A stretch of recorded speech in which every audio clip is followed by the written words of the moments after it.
یا رب صلی وسلم دائما ابدا علی حبیبک خیر الخلق کلہم. بسم اللہ الرحمن الرحیم. سبحان الذي اسرى بعبده ليلا من المسجد الحرام الى المسجد الاقصى الذي باركنا حوله لنريه من آياتنا انه هو السميع البصير. سورہ بنی اسرائیل شروع ہوئی اور گزشتہ سورت کو دیکھ کر کے اس کے مضامین کو اگر طے کیا جائے تو سورہ نحل پچھلی تمام سورتوں کا نچوڑ تھی اور سورہ بنی اسرائیل اس کے مضامین کا تکملہ اور تتمہ ہے. تکملہ اور تتمہ. پہلے کتابیں لکھی جاتی تھی نا، ایک مضمون لکھتے تھے، پھر کچھ چیزیں جو اس وقت چھوڑ دی جاتی تھی اس کو لاسٹ میں اکٹھا کر کے بیان کیا جاتا تھا. مثلا اس سورت میں فرمایا گیا کہ قوموں نے شرک کیا، اس سورت میں بتایا جائے گا کہ جنہوں نے شرک کیا ان کو پھر کیا کیا سزائیں ملی. اس سورت میں دلائل کے ساتھ ثابت کیا گیا تھا کہ اللہ ایک ہے، اس صورت میں بتایا جائے گا کہ جو اللہ کو ایک نہیں مانے گا پھر اس کا انجام کیا ہوگا. اس صورت میں ذرا سا اشارہ دیا گیا تھا کہ جن کو مجبور کیا گیا اور وہ کلمہ کفر کہنے تک مجبور ہو گئے، پھر اگر وہ ہجرت کریں گے، جہاد کریں گے تو اللہ تعالیٰ ان کے سارے گناہ معاف کر دے گا، ساری خطائیں معاف کر دے گا. اس صورت میں فرمایا جائے گا کہ یہ دیکھیے ہجرت کا موقع آ گیا ہے، آپ در اقدس سے نکل رہے ہیں. ظاہری طور پر مکہ کے مشرک سمجھ رہے ہیں کہ حق ناکام ہو گیا اور باطل جیت گیا. آج باطل جیت گیا ہے اور حق ناکام ہو گیا، مگر آپ یہ کہتے ہوئے جائیے جاء الحق وزهق الباطل ان الباطل كان زهوقا. لوگ سمجھتے ہیں آیت تب نازل ہوئی جب مکہ فتح ہوا، آیت تب نازل ہوئی جب ہجرت کا موقع آیا. لوگ سمجھتے تھے کہ مسلمان تو بھاگ رہے مکہ چھوڑ کے، اس کا مطلب ہار گئے. فرمایا ہارے نہیں، جیتے. آپ کہیے جاء الحق وزهق الباطل، اور آپ کہتے ہوئے جائیے رب اخرجنی مخرج صدق، میرے پروردگار تو مجھے یہاں نکال، ایسا نکالنا جو سچائی کا نکالنا ہو کہ یہاں سے میں نکلوں، نکلنے کے لیے نہیں بلکہ بادشاہ بن کر واپس آؤں. وَأَدْخِلْنِي مُدْخَلَ صِدْقٍ، اور مجھے داخل کیجئے سچائی کا داخل کرنا ہے، بلند مرتبہ داخل کرنا. ورنہ لوگ گھروں سے بھاگتے ہیں اور دوسرے ملکوں میں جا کر پناہ لیتے ہیں، اس سے تو دنیا کی تاریخ بھری ہوئی ہے. نہیں، مجھے وہاں داخل کیجئے کہ وہاں کا بادشاہ بنا دیجئے، اور وہاں کا نہیں، ساری دنیا کا، اس کو مرکز بنا دیجئے دین کا. یہ اس صورت میں بیان کیا جائے گا. لگتا ہے کہ پچھلی صورت کے مضمون کا تکملہ ہے کہ نہیں؟ ایسے مفسرین نے کہا کہ یہ سورہ قصص کے بعد نازل ہوئی ہے، اور سورہ قصص کے ساتھ اس کے مضامین کو جوڑیں گے تو وہاں کیا تھا؟ سورہ قصص میں ان الذی فرض علیک القرآن لرادک الی معاد، اس ذات کی قسم جس نے آپ پر قرآن نازل کیا ہے، آپ مکہ سے جا رہے ہیں مگر وہ آپ کو پھر واپس لائے گا، آپ شہنشاہ بطحہ بن کر واپس آئیں گے. اور اس صورت میں تکملے کے طور پر کہا گیا کہ آپ دعا کرتے کہ جائیے کہ ادخلنی مدخل صدق اخرجنی مخرج صدق. لیکن جب اس صورت کے ساتھ جوڑتے ہیں تو اس کے ساتھ نفی مضامین جڑتے ہیں. اور یہ صورت اس وقت میں نازل ہوئی ہے جب ظاہری طور پر مکہ میں ایمان والے انتہائی قسمہ پرسی کے عالم میں تھے. آپ صلی اللہ علیہ وسلم کے چچا کا انتقال ہو چکا ہے، ابو طالب کا، جس کی وجہ سے مشرکین کا ایک ریلا تھما ہوا تھا، وہ حملہ نہیں کر سکتے تھے. آپ کی بیوی حضرت خدیجہ کا انتقال ہو چکا ہے، اور وہ سال گزر رہا ہے جس کا نام ہی رکھا عام الحزن، غم کا سال. اس موقع پر ٹوٹے ہوئے دلوں کو، زخمی دلوں کو سہارا دینے کے لیے پروردگار نے اشارہ دیا آپ کا مرتبہ بہت بلند ہے، مکہ والے اس دین کو مٹا سکیں گے. اللہ اکبر. ایک طرف تو سورہ جن نازل کی، فرمایا ابو جہل نہیں مانتا تو نہ مانے، اس کو تو جنات بھی مانیں گے. اور دوسری طرف معراج کے واقعے کا اس میں تذکرہ کیا کہ آپ کا مرتبہ اور مقام وہ ہے کہ جہاں فرشتے نہ پہنچیں وہاں آپ پہنچیں گے. تو یہ کون دین کو مٹانے والے ہیں؟ بلکہ اس کے ساتھ میں سورت کے شروع میں فرمایا گیا کہ یہ آپ کو خانہ کعبہ سے نکالیں گے. یہ ہے وہ امت جس کو دونوں قبلوں کی چابی دی جا رہی ہے، خانہ کعبہ کی بھی اور مسجد اقصی کی بھی. مسجد اقصی کی چابی دی تھی یہودیوں کو، لیکن وہ اس کے لائق نہیں رہے، اس کے متولی نہیں بن سکے. اس لیے وہ 2 مرتبہ پہلے شرارتیں کر چکے تھے، 2 سزائیں بھگت چکے تھے. اب ان کو بتایا گیا باز آ جاؤ تو پھر اب تمہیں اپنا مرتبہ ملے گا، نہیں باز آئیں گے تو پیغمبر آخر الزمان آ چکے ہیں، اب تمہیں وہاں سے بھی بے دخل کیا جائے گا. تیسری مرتبہ اور ایسے نکلو گے کہ صبح قیامت تک واپس نہیں آ سکو گے. آپ کہیں گے آ تو گئے انشاءاللہ جانے کے لیے آئے، آنے کے لیے نہیں آئے. اور مسجد حرام کی چابی بھی آپ کو دی جا رہی ہے. مکہ والے سوچتے ہیں کہ ہم نے آپ کو نکال دیا، وما کان اولیاؤہ ان اولیاؤہ الا المتقون. یہ مسجد کے متولی بنیں گے؟ مسجد کے متولی پرہیزگار ہوتے ہیں، یہ مسجد کے متولی نہیں بن سکتے ہیں. اس کے متولی بھی آپ ہی بنیں گے، یہ آپ ہی کا قبلہ ہوگا اور اسی امت کی تحویل میں ہوگا، یہی اس کے متولی بنیں گے. یہ زبردست مضامین ہیں ہمت بنانے والے اس سورت کے. پڑھتے جائیے، دیکھیے کیا. سبحان الذی اسری بعبدہ لیلا من المسجد الحرام. پاک ہے وہ ذات، پاک ہے. کن چیزوں سے پاک ہے؟ تم اس کو عاجز سمجھو کہ جس طرح ہم وہ سفر جو مہینوں میں ہوتا ہے وہ لمحوں میں نہیں کر سکتے، اس طرح خدا بھی نہیں کر سکے گا. سبحانہ، وہ پاک ہے. تم سمجھتے ہو کہ کوئی انسان فرش پر رہنے والا عرش پر نہیں جا سکتا ہے، جب اللہ لے جانا چاہے تو سبحانہ، وہ پاک ہے، وہ لمحوں میں لے جائے، اس کو کوئی روک نہیں سکتا. بہت زبردست جملہ ہے. اب آپ سب چیزوں پر لگاتے جائیے، یہ نہیں ہو سکتا. سبحانہ، وہ پاک ہے، پاک ہے. ان تمام یہ عیب ہیں، وہ پاک ہے.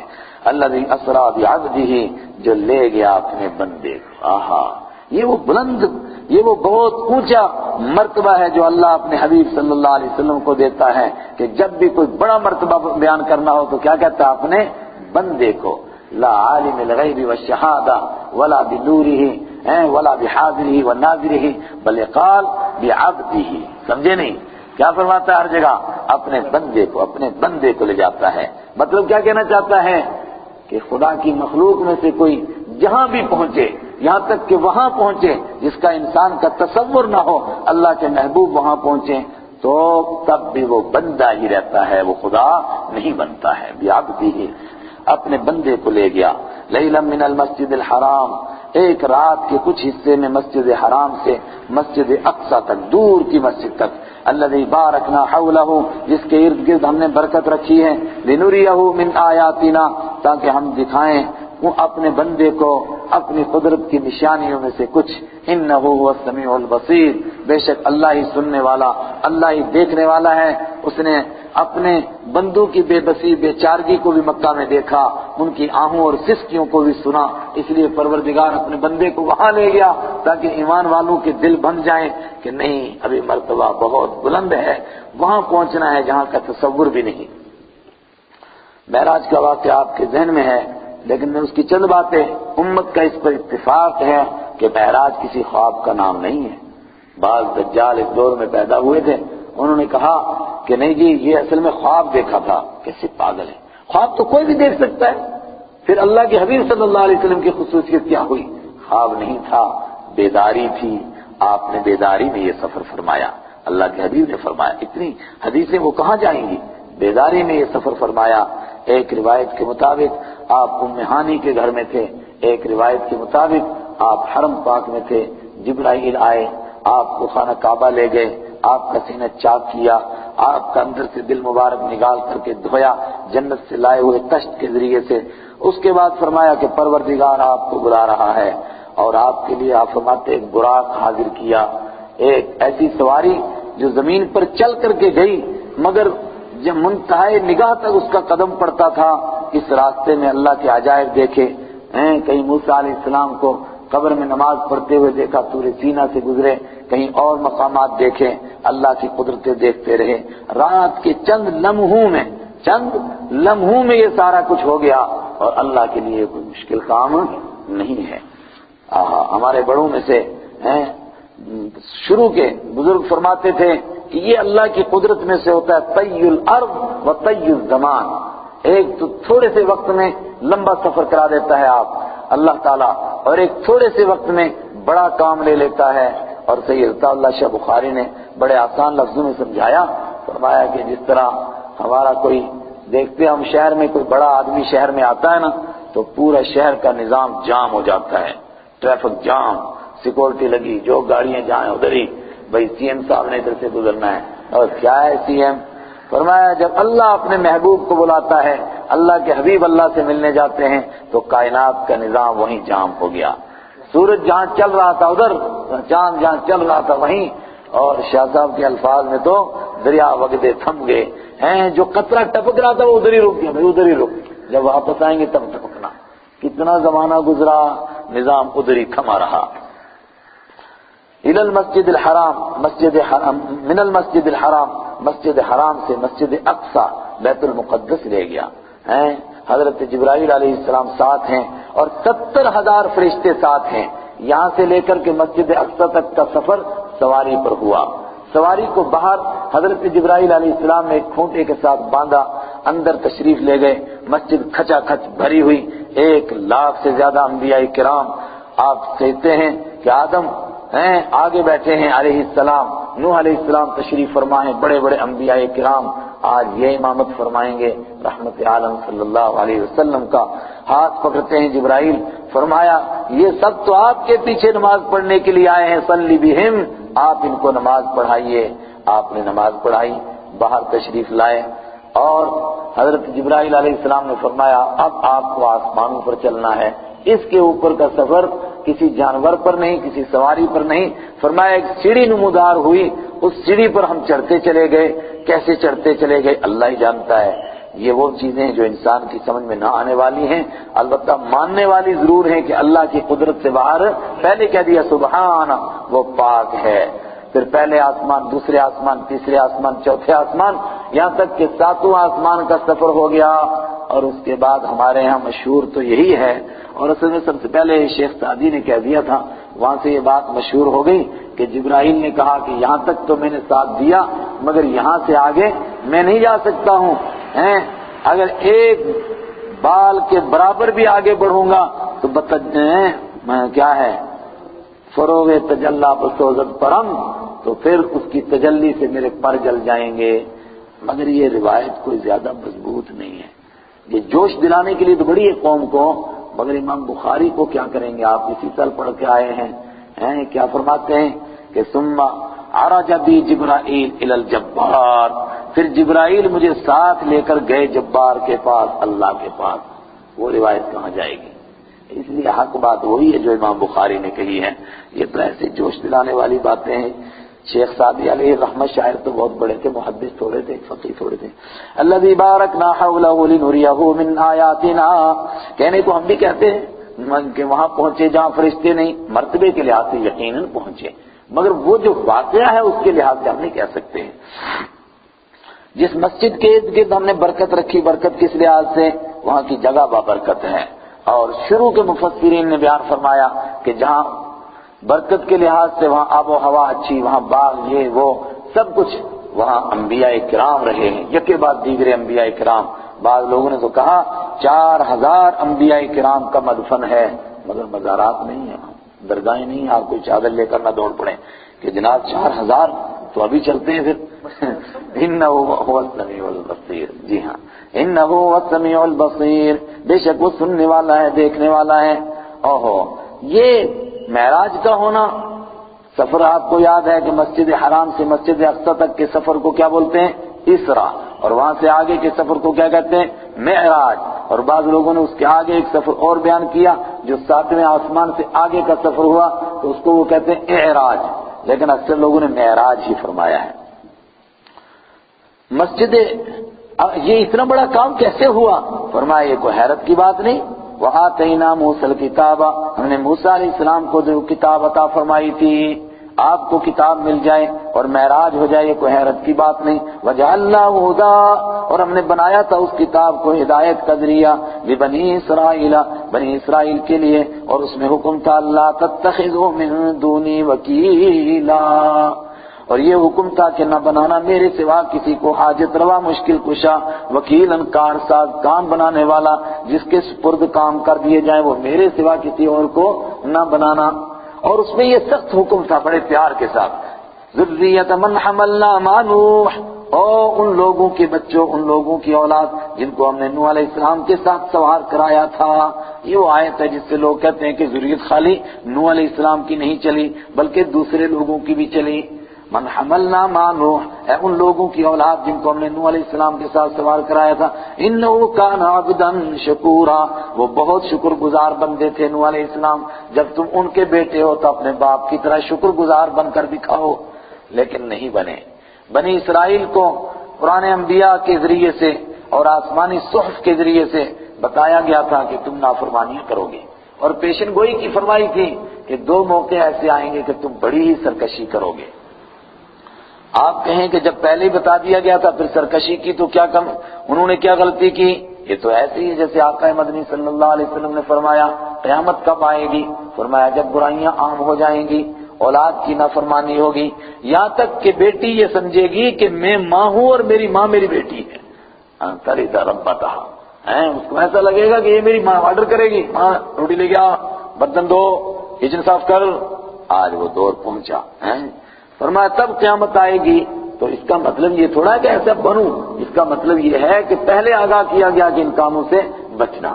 وَقَضَيْنَا إِلَىٰ بَنِي إِسْرَائِيلَ، اور ہم نے فیصلہ کر کے سنا دیا بنی اسرائیل کو کتاب میں، لَتُفْسِدُنَّ فِي الْأَرْضِ، تم زمین میں فساد اٹھاؤ گے، فی الارض زمین میں مرتين 2 مرتبہ، وَلَتَعْلُنَّ، اور تم سرکشی کرو گے، عُلُوًّا كَبِيرًا، بہت بڑی سرکشی، 2 مرتبہ ایسے آئیں گے، بڑی سرکشی کرو گے، بچ کر رہنا، 2 موقع آئیں گے، سرکشی کرو گے۔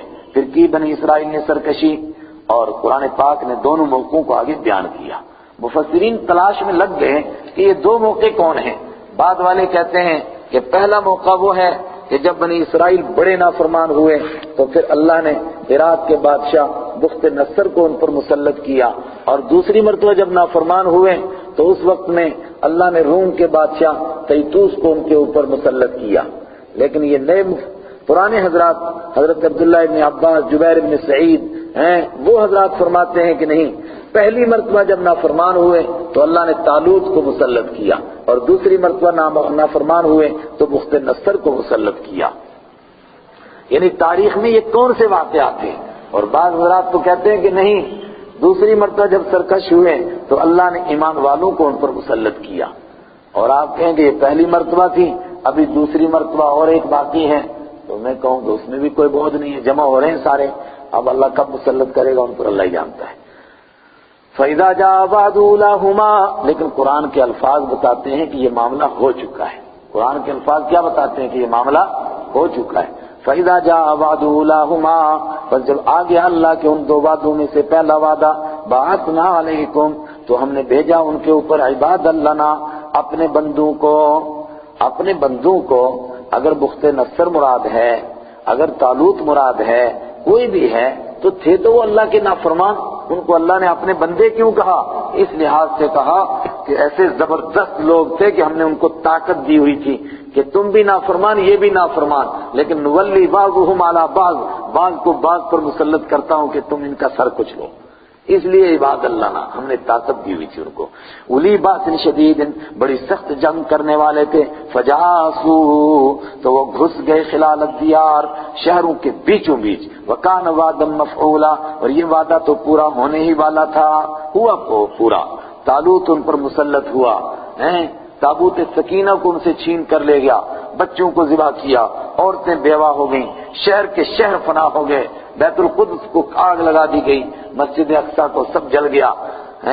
یہ پہلا وعدہ پورا ہوا۔ ثم رددنا لكم الكرة، پھر ہم نے لوٹا دی تمہارے اوپر باری علیہم، پھر لوٹائی ہم نے تمہارے لیے باری علیہم، ان پر باری لوٹائی کا مطلب کہ پھر تمہیں طاقت دے دی۔ اور کب؟ جب حضرت شموئیل علیہ السلام کے زمانہ میں، جو دوسرے پارے میں گزر چکا نا، تو انہوں نے کہا اپنے نبی سے کہ ہمارا کوئی کمانڈر منتخب کیجئے تو ہم جہاد کریں گے۔ تو پھر اللہ نے کس کو مسلط کیا؟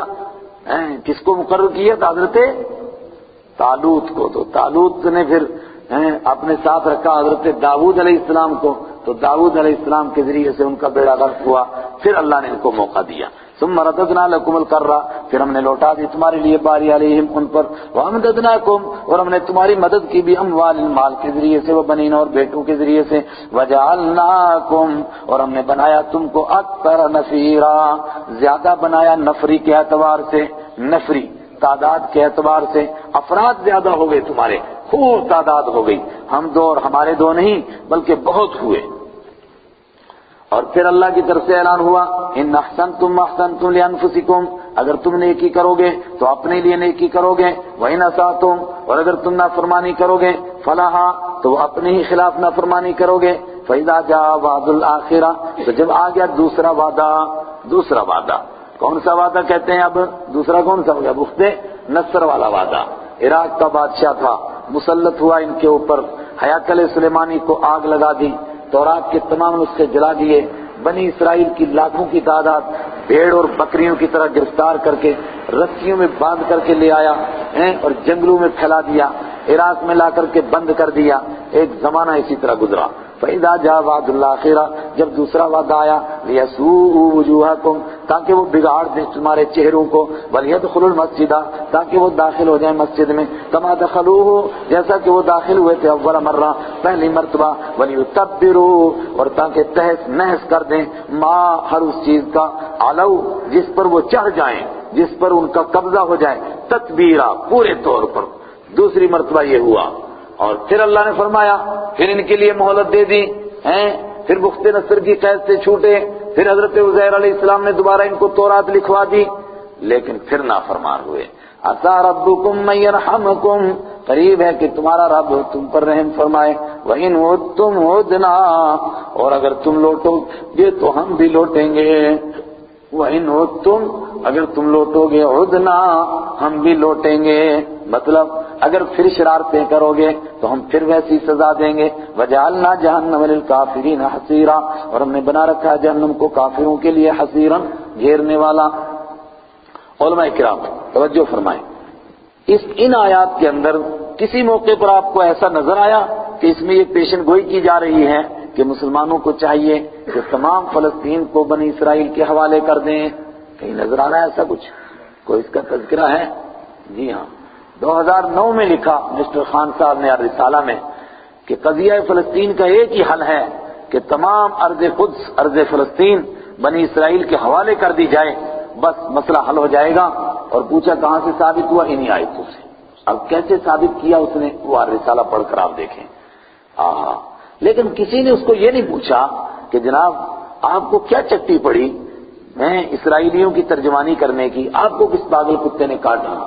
وہ بھی کسی نے نہیں پوچھا. ہر پیسہ هذا الذي ترك اللوحا محائرة وسير العالم النحرير زنديقا، یہ ہے وہ پیسہ، کیا کہتا ہے، جس نے لوگوں کو حیرت میں ڈال دیا ہے اور بڑے بڑے ماہر مولویوں کو زندیق بنایا ہے.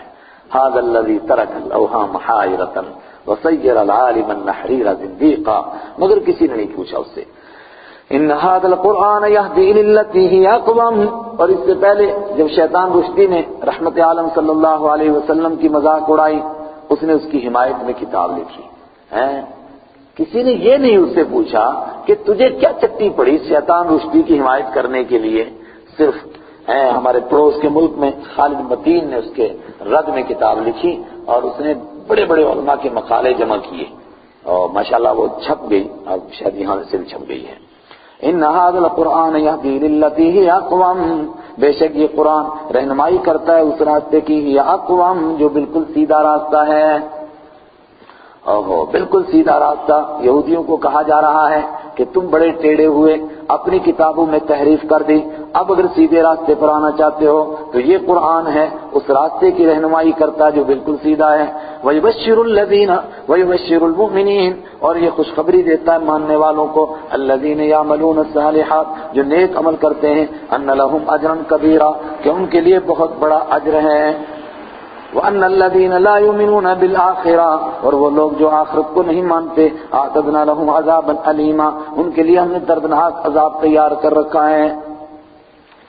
یہ تمہید تھی. اب مضامین شروع ہو گئے. وَيَدْعُ الْإِنسَانُ بِالشَّرِّ دُعَاءَهُ بِالْخَيْرِ وَكَانَ الْإِنسَانُ عَجُولًا، اس کے جواب میں بھی یہودی بھی، عیسائی بھی اور مشرک بھی کہتے تھے کہ تمہارے کہنے کا مطلب یہ نکلا کہ اسلام سچا اور باقی سارے کے سارے جھوٹے ہیں.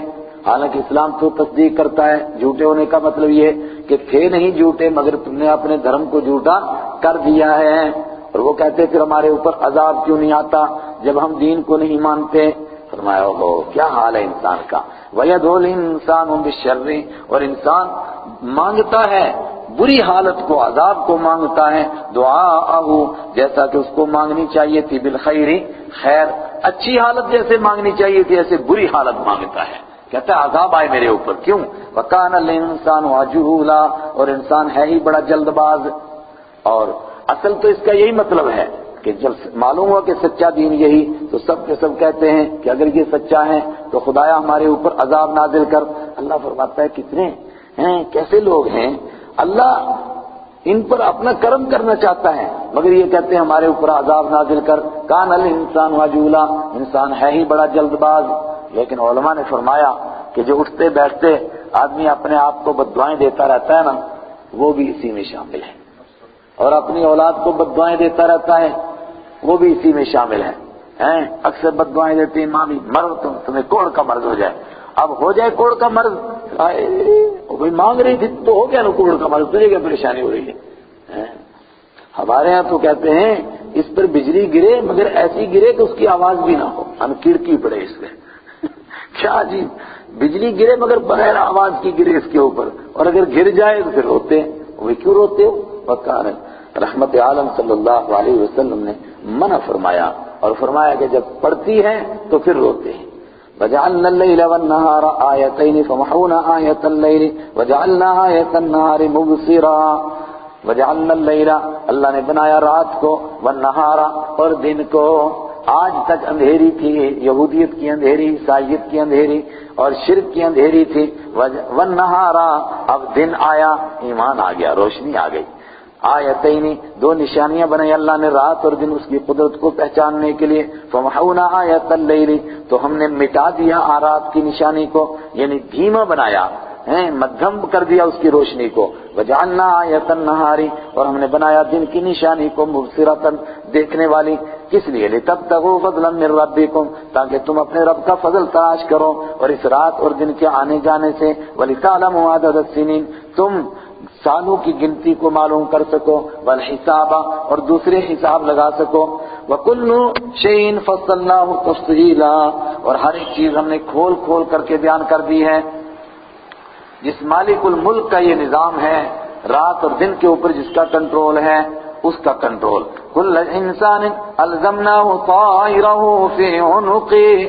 آہا، مکہ کے مشرک کہتے تھے مسلمانوں کی نحوست سے ایسا ہو گیا، اور فرعونی بھی کہتے تھے موسیٰ علیہ السلام کی نحوست سے ایسا ہو گیا۔ کل انسان، ہر ایک انسان ایسا ہے، الزمناہ، ہم نے چپکا دیا ہے، طائرہ، اس کی نحوست کو، اور نحوست سے مراد یہاں پر اس کے اعمال نامے کو چپکا دیا ہے ہم نے، فی عنقہ، اس کی گردن میں۔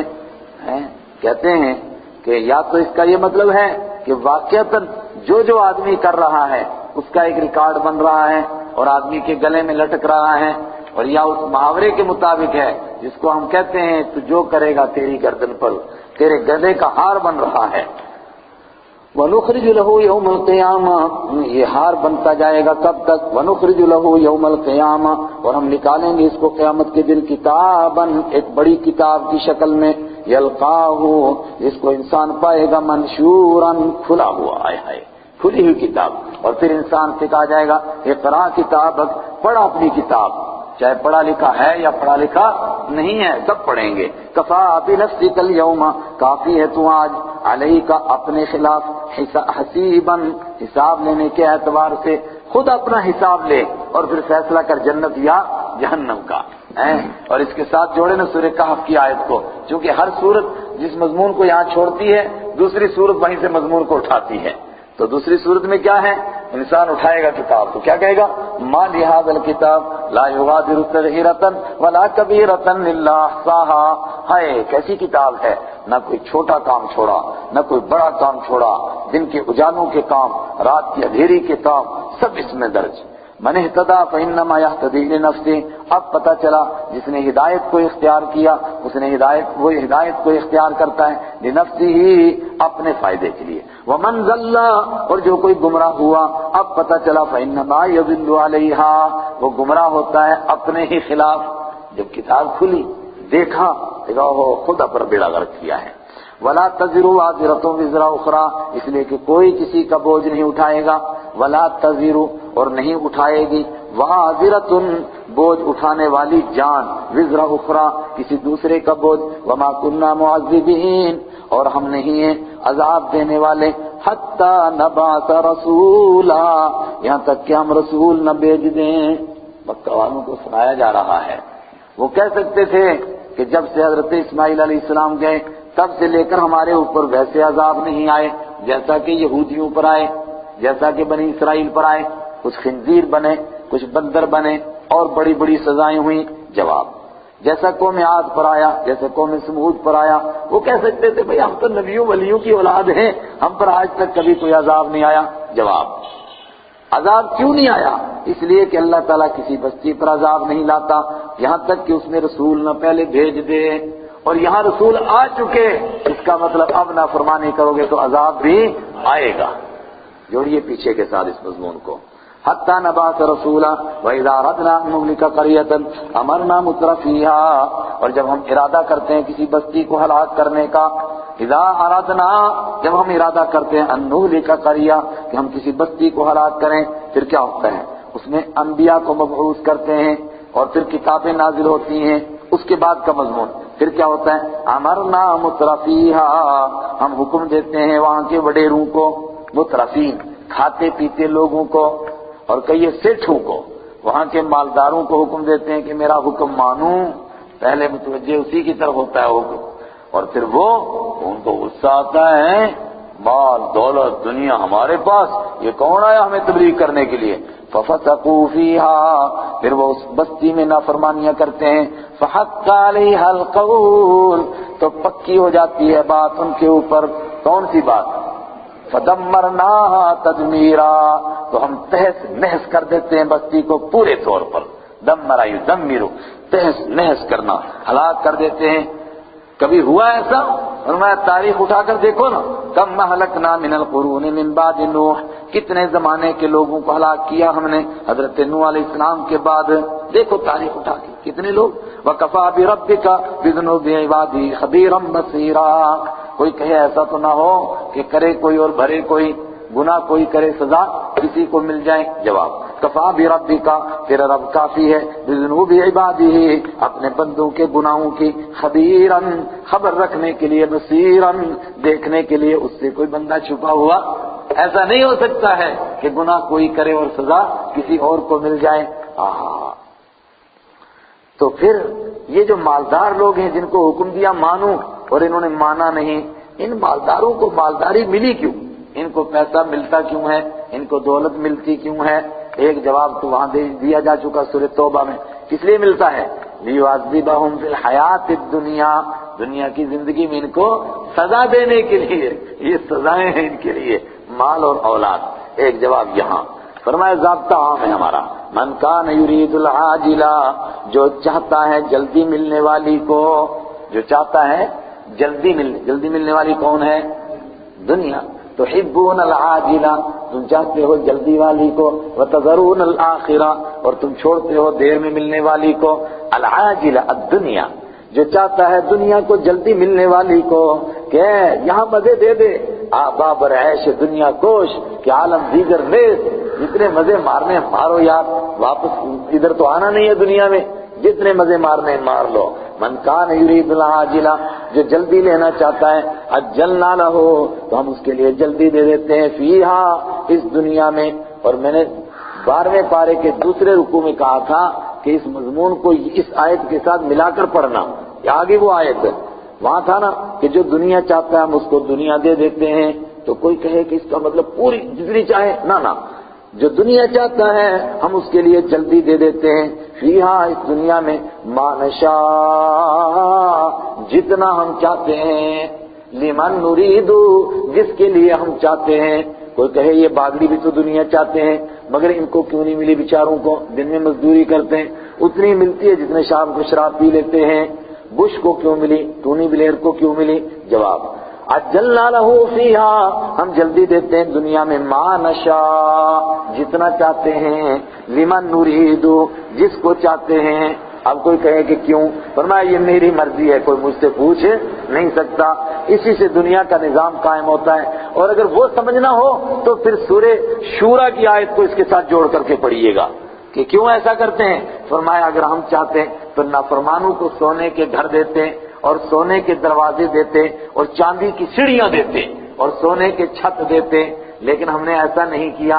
اگر ایسا کر لیتے تو تو دنیا کا نظام بگڑ جاتا، پھر آپس میں لڑ لڑ کر ہی مر جاتے. لیکن ہم نے کیا کیا، کچھ چھوٹے کچھ بڑے، تاکہ نظام چلتا رہے دنیا کا.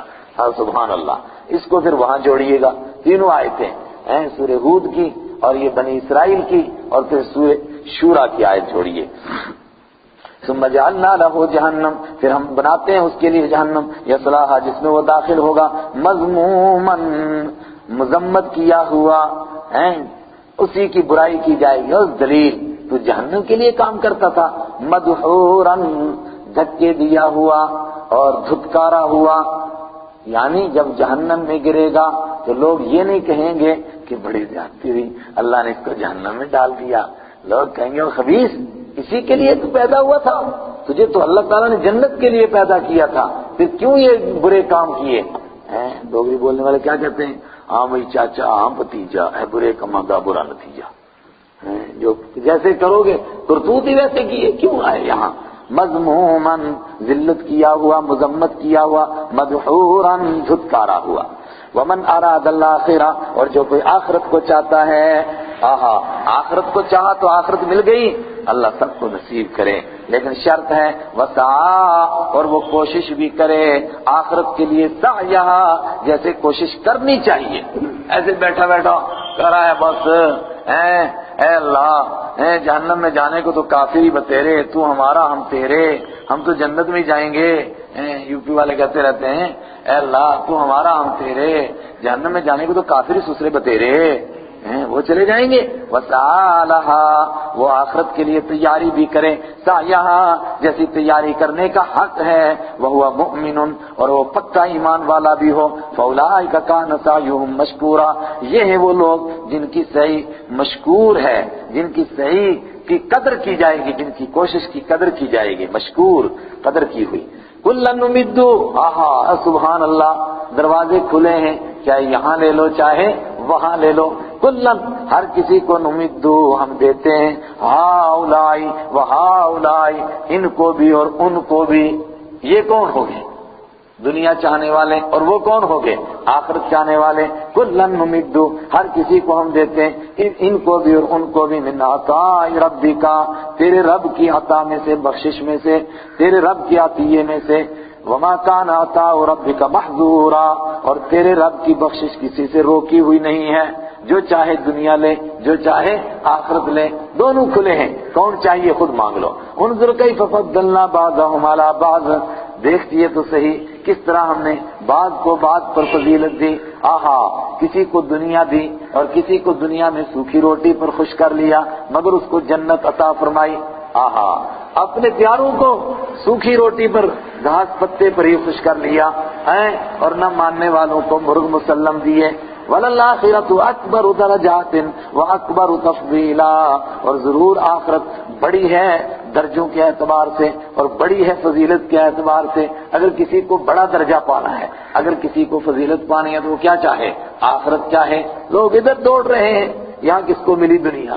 لا تجعل مع اللہ الہا آخر، کیسے ملے گی آخرت؟ فرمایا پہلی شرط سن، لا تجعل مع اللہ، اور قرآن پڑھنے والے مت بنا تو اللہ کے ساتھ الہا آخر، کسی دوسرے خدا کو مت بنا. بس یہ پہلی سیڑھی ہے. اگر کسی دوسرے کو بنائے گا فَتَقْعُدَ مَذْمُومًا مَخْذُولًا، تو بیٹھ جائے گا مذموماً، مذمت کیا ہوا، مخذولاً، بے یار و مددگار. مخذول کے معنی کیا ہیں؟ جو بر موقع جب مدد کی ضرورت ہو اس وقت میں مدد کو چھوڑ دے. خذولا شیطان ہے، بر موقع دھوکہ دینے والا. جب مدد کی ضرورت ہے اس وقت میں دھوکہ دے دیا. ہائے ہائے، برف گری جب آشیاں پہ میرے جن پتوں پہ بھروسہ تھا وہی ہوا دینے لگے. جب بجلی گری اس نے سوچا یہ پتے بچائیں گے، مگر وہی ہلاتے ہیں تاکہ گھونسلہ جلدی گرے. کیا بیچاری بے کسی. فَتَقْعُدَ، تو بیٹھ جائے گا مذموماً، مذمت کیا ہوا، تیری مذمت، وَمَخْذُولًا، اور بے یار و مددگار، پھر کوئی تیری مدد نہیں کرے گا. تو کوئی کہے بہت تو حاجت روا مشکل کشا ہیں، کوئی کام آنے والا نہیں ہے. اب یہاں سے آگے ماننے والے کیا کریں؟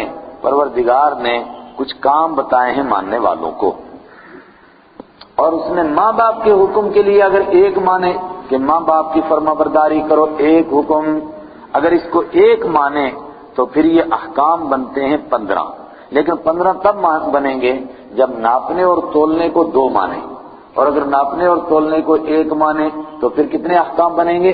14۔ لیکن اگر ماں باپ کے احکام کو گہرائی سے دیکھیں تو یہ اکیلے 8 بنیں گے۔ کتنے بنیں گے؟ 8۔ اب آپ گنتے جائیے اور ترجمہ کرتے جائیے، اس لیے کہ ہمارے گننے کا موقع نہیں۔ اگر تمہیں ماننا ہے اور آخرت کے طلبگار بننا چاہتے ہو، بات تو یہ تھی نا، دونوں کھلی ہیں، آخرت لے لو یا دنیا لے لو۔ اگر آخرت لینی ہے یہ کام کر رہے ہیں۔ وَقَضَىٰ رَبُّكَ أَلَّا تَعْبُدُوا إِلَّا إِيَّاهُ، اور فیصلہ کر دیا تیرے رب نے، قضا ربک، فیصلہ کر دیا تیرے رب نے، اللہ تعبدوا الا ایہ، مت عبادت کرو سوائے اس کے، ایک اسی کی عبادت کرو، کسی کو اس کی عبادت میں شریک نہ کرو، یہ اس کا فیصلہ ہے۔ کوئی کہے تھوڑی تھوڑی چل جائے گی، قضا فیصلہ کر چکا ہے، اللہ تعبدوا الا ایہ، اس کے سوا کسی کی عبادت مت کرو، کیونکہ انسان پر پہلا حکم، پہلا حق اس کے مالک کا ہے کہ اس نے اس کو وجود بخشا، اس نے اس کو نعمتیں دی، تو پھر اس کو نہ مانے، اور دوسرا اس کے اوپر احسان ہے ماں باپ کا، وَبِالْوَالِدَيْنِ إِحْسَانًا، اور ماں باپ کے ساتھ نیک سلوک کرو، یہ دوسرا حکم اس نے دے دیا۔ اِمَّا يَبْلُغَنَّ عِندَكَ الْكِبَرَ، اِمَّا اگر ہو یہ بات، يَبْلُغَنَّ ان میں سے پہنچ جائے، عِندَكَ تیرے پاس، الْكِبَرَ بڑھاپے کو، احدہما دونوں میں سے کوئی ایک، او کلاہما یا دونوں پہنچے بڑھاپے کو، فلا تقل لہما اف، تو تم مت کہنا ان کو اف۔ آہا، کیا انسان کی فطرت پر، اس کی ضمیر پر ہاتھ رکھا گیا ہے۔ آدمی سوچتا ہے کہ حکم ہوگا کہ بوڑھے ماں باپ کی خدمت کرو، فرمایا خدمت کا مسئلہ دوسرا ہے، بہت ایک کٹھن مرحلہ ہے جس پر تو عمل نہیں کر سکے گا۔ وہ کون سا مرحلہ ہے کہ جب ماں باپ بوڑھے ہوتے ہیں تو من نعمرہ ننکسہ فی الخلق، اللہ اس کو پیدائش میں واپس پلٹتا ہے، پھر وہ بچوں کی طرح ضد کرتے ہیں، بچوں کی طرح ضد کرتے ہیں، ایک ایک بات کو 100 مرتبہ پوچھتے رہتے ہیں۔ کسی کا فون آیا، بزرگ بیٹھے ہیں پاس میں، کس کا فون آیا؟ بھائی میں افسر ہوں، میری ڈیوٹی ہے، ملازم ہوں، آتا ہے ڈپارٹمنٹ کا نا، پھر فون کس کا آیا تھا، فون کیا کہہ رہا تھا؟ یہ بچے کی طبیعت ہے۔ تو جب یہ بڑھاپے کو پہنچے اور بچے کے جیسی ان کی طبیعت ہو جائے تو تجھے چڑ ہوگی کہ ایک ہی بات کو بار بار پوچھ رہا ہے، فلا تقل لهما اف، تو ان کو اف تک نہیں کہنا، اس لیے کہ تو یہ سارے کام کر چکا اور وہ تیرے نخرے برداشت کر چکے ہیں۔ ولا تنہرهما، اور ان کو جھڑکنا نہیں، پہلا مرحلہ ہے اف مت کہے، اور دوسرا مرحلہ کہ جھڑکو بھی مت۔ یہ کوا بول رہا ہے نا، اس کے اوپر ایک واقعہ میں نے پڑھا کہ ایک باپ نے بیٹے سے پوچھا، کوا آ کر کے بیٹھا اور کھڑکھڑ ہوئی درخت پہ، پتہ نہیں چلا کیا بیٹھا، اس نے باپ کو نظر نہیں آتا تھا، بوڑھا ہو گیا تھا، پوچھا بیٹے کیا بیٹھا، اس نے کہا کوا، سنائی نہیں دیا، پھر پوچھا کیا بیٹھا، کوا، پھر پوچھا کیا بیٹھا، تو اس نے کہا جی، تیسری مرتبہ نے کہا ایک مرتبہ بتایا کوا کوا، بار بار پوچھا کیا بیٹھا، اب کو کیا کرنا ہے، اس کو کھانا ہے، تو غصہ آ گیا اس کو، اس نے کہا میرے بیٹے اسی درخت پر بیٹھا تھا کوا، اسی طرح تو اس چارپائی پر لیٹا ہوا تھا، چھوٹا سا تھا، بچے کی عادت ہے نا، ایک بات بتاؤ اس کو پھر وہی پوچھتا رہتا ہے، یہ کیا ہے، تپائی، کیا ہے تپائی، وہ اس کو گاتا رہتا ہے، تو نے 50 مرتبہ پوچھا تھا کیا ہے، اور میں کہتا رہا کوا، میں نہیں تھکا، تو 3 مرتبہ بعد تھک گیا، ہائے ہائے۔ ولا تقل لهما اف، ان کو اف مت کہو، ولا تنہرهما، ان کو جھڑکو مت، وقل لهما قولا کریما، اور ان کو عزت والی بات، نرمی والی بات، پیار والی بات، شرافت والی بات کہو، سب معنی آئیں گے کریمن کے اندر۔ واخفض لهما جناح الذل، آہا کیا یہ الفاظ ہیں پیار والے، جناح کے معنی پر، تو مرغی جب چوزوں کو اپنے پروں میں لے لیتی ہے تو اس منظر کو کہتے ہیں نا کہ آپ ان کو اپنے پروں میں لے لیجئے۔ کل آیا تھا رحمت عالم صلی اللہ علیہ وسلم کے لیے جملہ کہ آپ ایمان والوں کو اپنے پروں میں لے لیجئے۔ ماں باپ نے بچے کی تربیت کی تھی جیسے مرغی چوزوں کو اپنے پروں میں لیتی ہے، اب موقع آیا ہے کہ تو ماں باپ کو اپنے پروں میں لے۔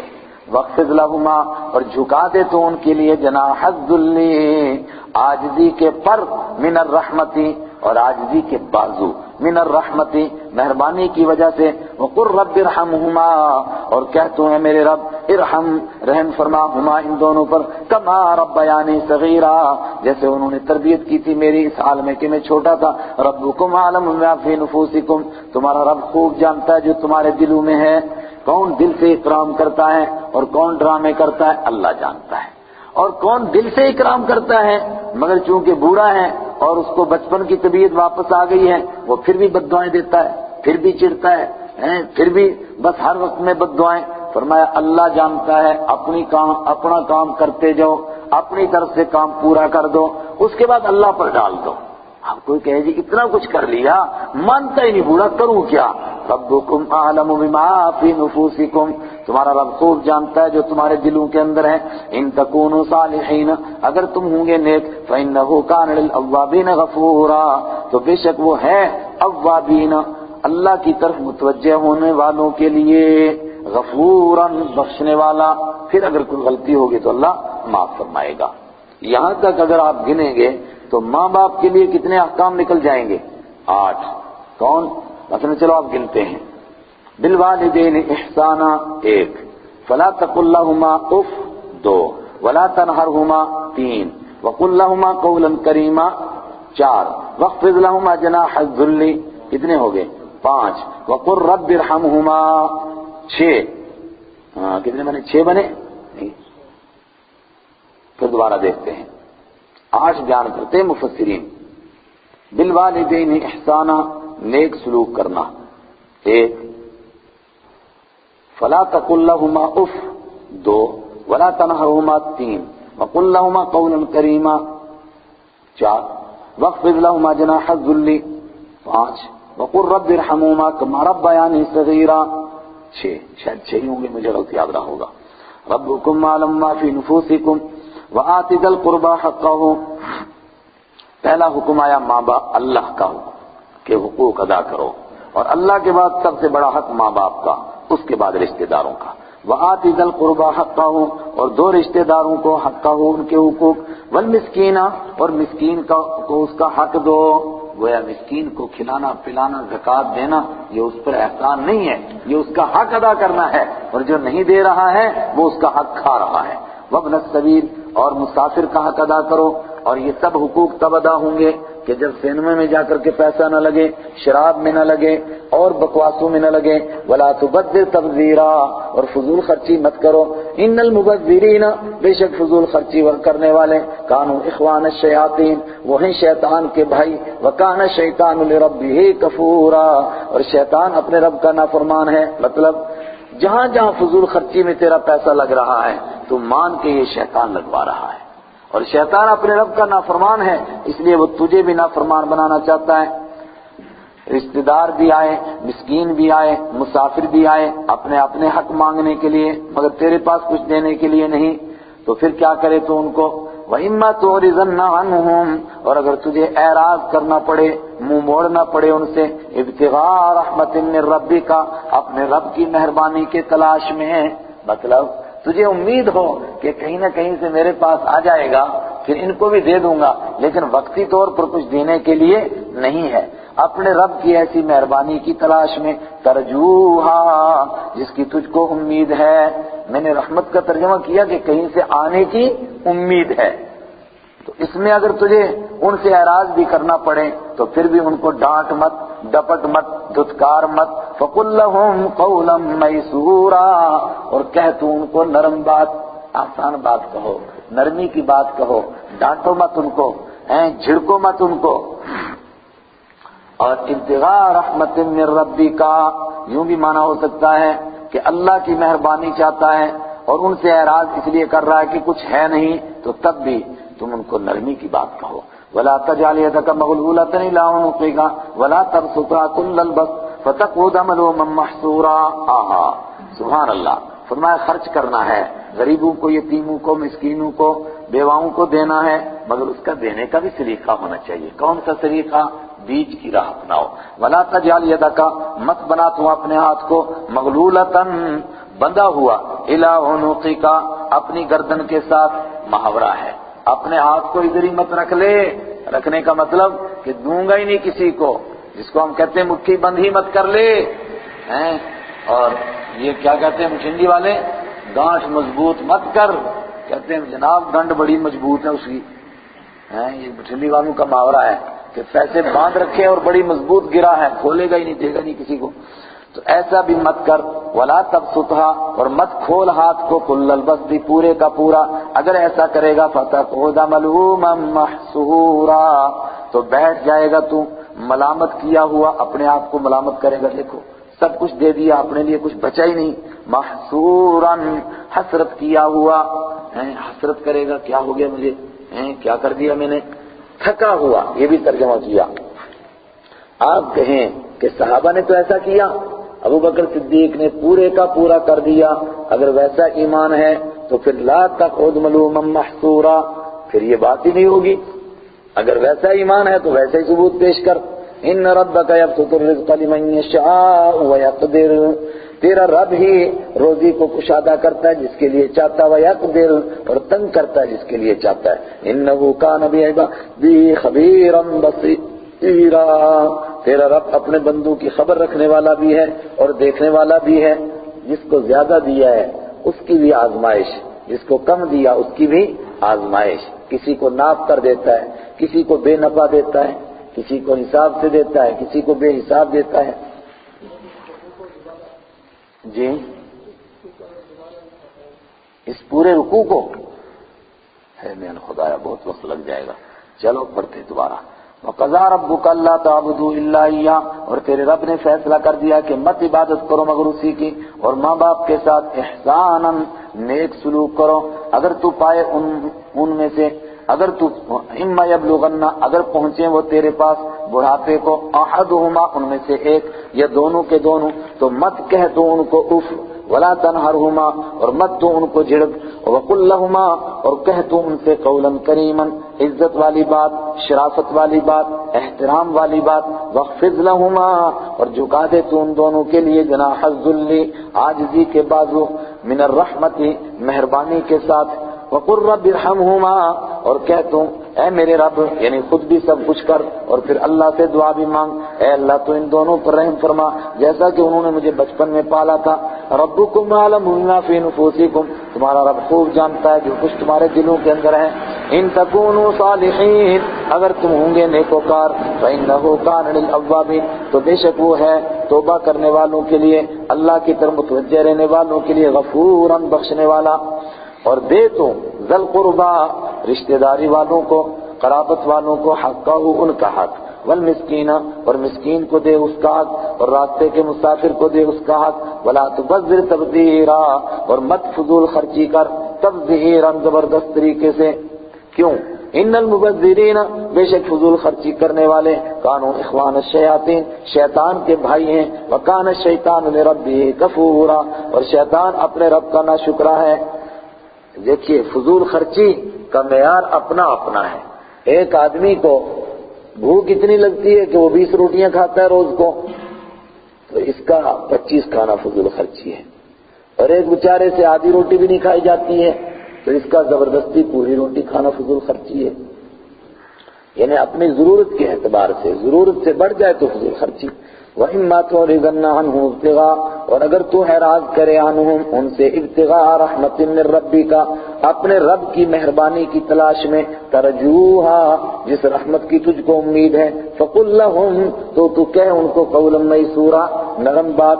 ولا تجعل یدک مغلولۃ، اور مت بنا تو اپنے ہاتھ کو بندھا ہوا الی عنقک، اپنی گردن کے ساتھ. ولا تبسطھا، اور مت کھول دے تو ہاتھ کو پورا پورا کھولنا. فتقعد ملوما محسورا، تو بیٹھ جائے گا ملامت کیا ہوا اور حسرت کیا ہوا. اور جب دوبارہ پڑھ ہی لیا تو اب یہ روایت بھی یاد رکھیں، آپ صلی اللہ علیہ وسلم نے فرمایا کہ خرچ کرنے میں درمیانی چال چلنا نصف المعیشہ، یہ آدھا گزارا اسی میں ہوتا ہے، لیکن اس پر لوگ چلتے نہیں ہیں. اور آپ صلی اللہ علیہ وسلم نے فرمایا جو خرچ کرنے میں درمیانی چال چلے گا وہ کبھی فقیر نہیں ہوگا، کبھی غریب نہیں ہوگا. مگر ایک ڈگر پر رہنا کوئی آسان کام نہیں ہے. ان ربک یبسط الرزق لمن یشاء ویقدر، بے شک تیرا رب روزی کو پھیلاتا ہے جس کے لیے چاہتا ہے، ویقدر، اور تنگ کرتا ہے جس کے لیے چاہتا ہے. اور میں بتا چکا کہ اس کا لفظی معنی کیا تھا؟ ناپ کر دیتا ہے جس کو چاہتا ہے. شیخ الہند کا یہی ترجمہ ہے. انہ کان بعبادہ خبیرا بصیرا، بے شک وہ اپنے بندوں کی خبر رکھنے والا بھی ہے اور دیکھنے والا بھی ہے. اور کچھ احکام سنیں، 14 یا 15 احکام بنیں گے نا. ولا تقتلوا اولادکم خشیۃ املاق، جب یہ پتہ چل گیا کہ روزی دینے والا کون ہے؟ اللہ. جب اللہ دیتا ہے تو مت قتل کر تم اپنی اولاد کو، مت قتل کرو تم اپنی اولاد کو خشیۃ املاق، غریب ہونے کے ڈر سے، غربت کے ڈر سے، خرچ کرنے کے ڈر سے اولاد کو قتل مت کرو. اور قربان جائیں کیسے الفاظ استعمال کیے. 1400 سال پہلے بھی اولاد قتل ہوتی تھی اکانومی اور معیشت کے ڈر کی وجہ سے، اور آج اس کے لیے خوبصورت الفاظ تلاش کیے گئے ہیں، اچھے الفاظ تلاش کیے گئے ہیں، مگر اصل ڈر اس کے پیچھے یہی ہے کہ خرچہ کیسا پورا ہوگا. مگر کمال ہے 1400 سال پہلے بھی اولاد کو قتل وہی کرتے تھے جن کے پاس کھانے کے لیے روٹیاں دی ہوئی تھی مالک نے، اور آج بھی اولاد کو وہی قتل کرتے ہیں جن کے پاس بینکوں میں بڑے ہیں پیسے، اور جن کے پاس پیسے کم ہیں ان کو اللہ وہ ظرف دیتا ہے، وہ سلیقہ دیتا ہے. ایک ماں کے 10 12 15 21 بھی ماشاءاللہ ایسی بھی روایتیں ہیں. 21 بچے ہیں، کوئی فکر نہیں. آپ کے ساتھیوں میں ایک ساتھی نہیں تھا، اس کے 18 ماشاءاللہ 12 بھائی 6 بہنیں تھی نا. نام مت بتائیں پھر لوگ اس کو چھیڑیں گے. 12 بھائی اور 6 بہنیں ماشاءاللہ. اور بعض کے تو 40 بھی ہیں. سبحان اللہ. ان کو کوئی ڈر نہیں ہے، اور جس کے بچے جتنے زیادہ الحمدللہ اتنے ہی اللہ نے ان کو کھانے کے لیے بھی دیا. کشمیر میں ایک بندہ مل گیا، کہیں بچپن میں بیچارہ رہا ہے کانگریس والوں کے ساتھ تو ان کا لیڈر رہا. ماشاءاللہ کافی بچے ہیں اس کے، سب بڑے افسر ہیں، سب بڑے افسر، خود ان پڑھ ہے بالکل. تو میں نے کہا کہ آپ کو ادھر نہیں خیال کیا، آپ لوگوں کو کہتے تھے ہمارے دو، آپ کی پارٹی کا اعلان تھا، تو آپ نے اپنے لیے یہ فارمولہ نہیں اپنایا.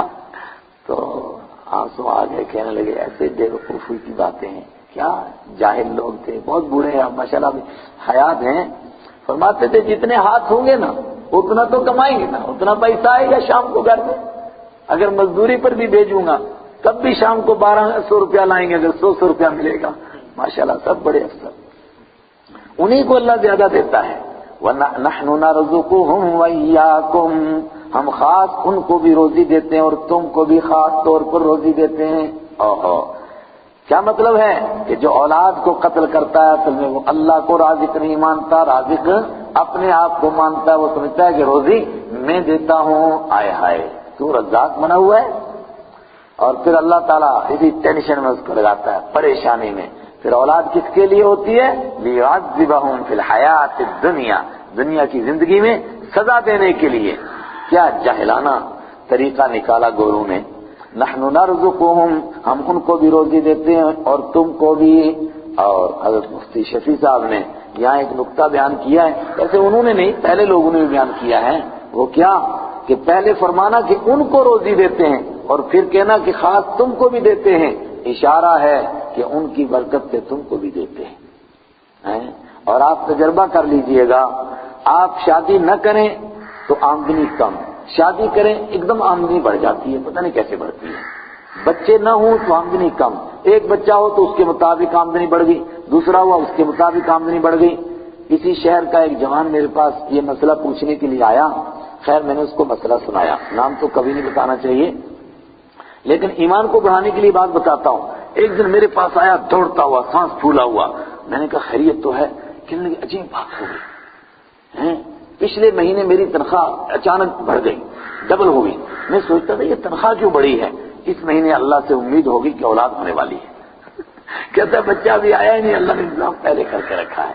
ان کی وجہ سے تجھے بھی دیتا ہوں. ان قتلہم کان خطئا کبیرا، بے شک ان کا قتل کرنا بہت بڑی خطا ہے.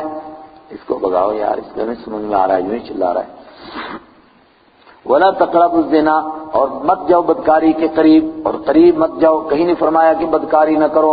مطلب یہ ہے کہ وہ حالات نہ پیش آنے دو کہ جن کے بعد بدکاری ہو جاتی ہے، اور اگر وہ حالات پیش آ گئے پھر بدکاری سے کوئی بچ نہیں سکتا ہے.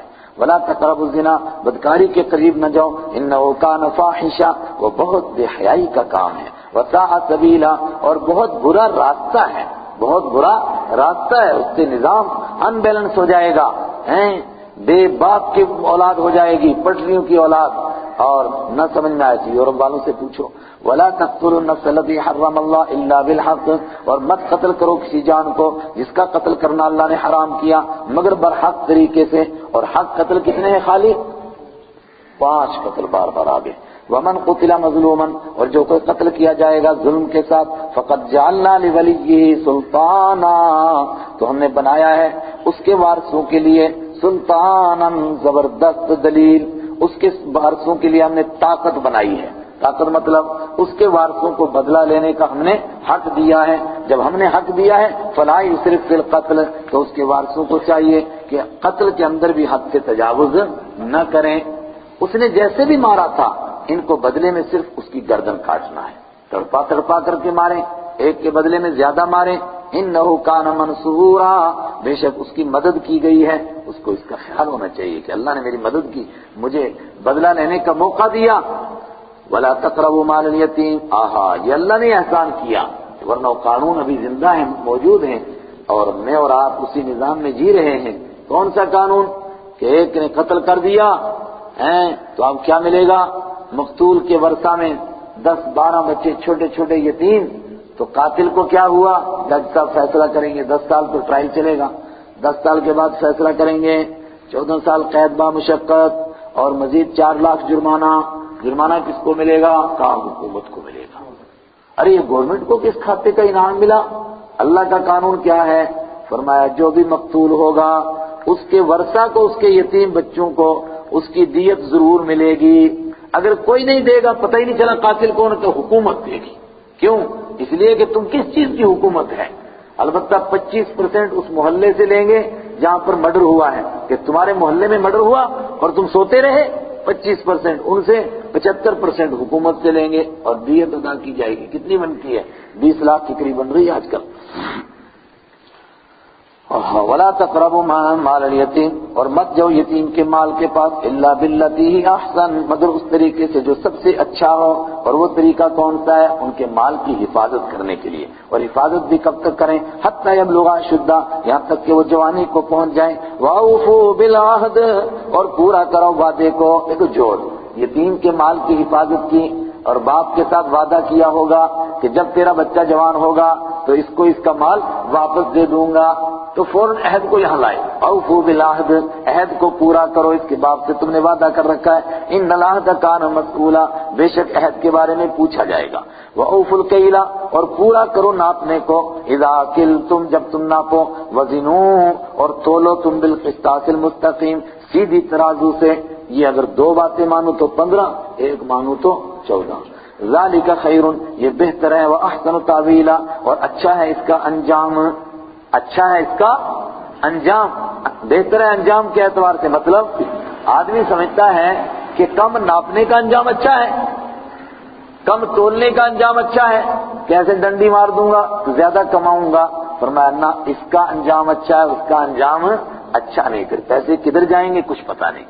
ولا تقف ما ليس لك به علم، اور آخری سے پہلا حکم دیا جا رہا ہے خاص طور سے، لا تقف، مت پیچھے پڑ، ما، اس چیز کے لیس لک به علم، جس کے بارے میں تجھے علم نہیں ہے، جو چیز معلوم نہیں اس کے پیچھے خامخواہ مت پڑ، اور جو معلوم ہو نہیں سکتی، عرش کیسا ہے، اس کے کنگرے کیسے ہیں، اس پر کرسی کیسی ہے، ان چیزوں کے پیچھے مت پڑ۔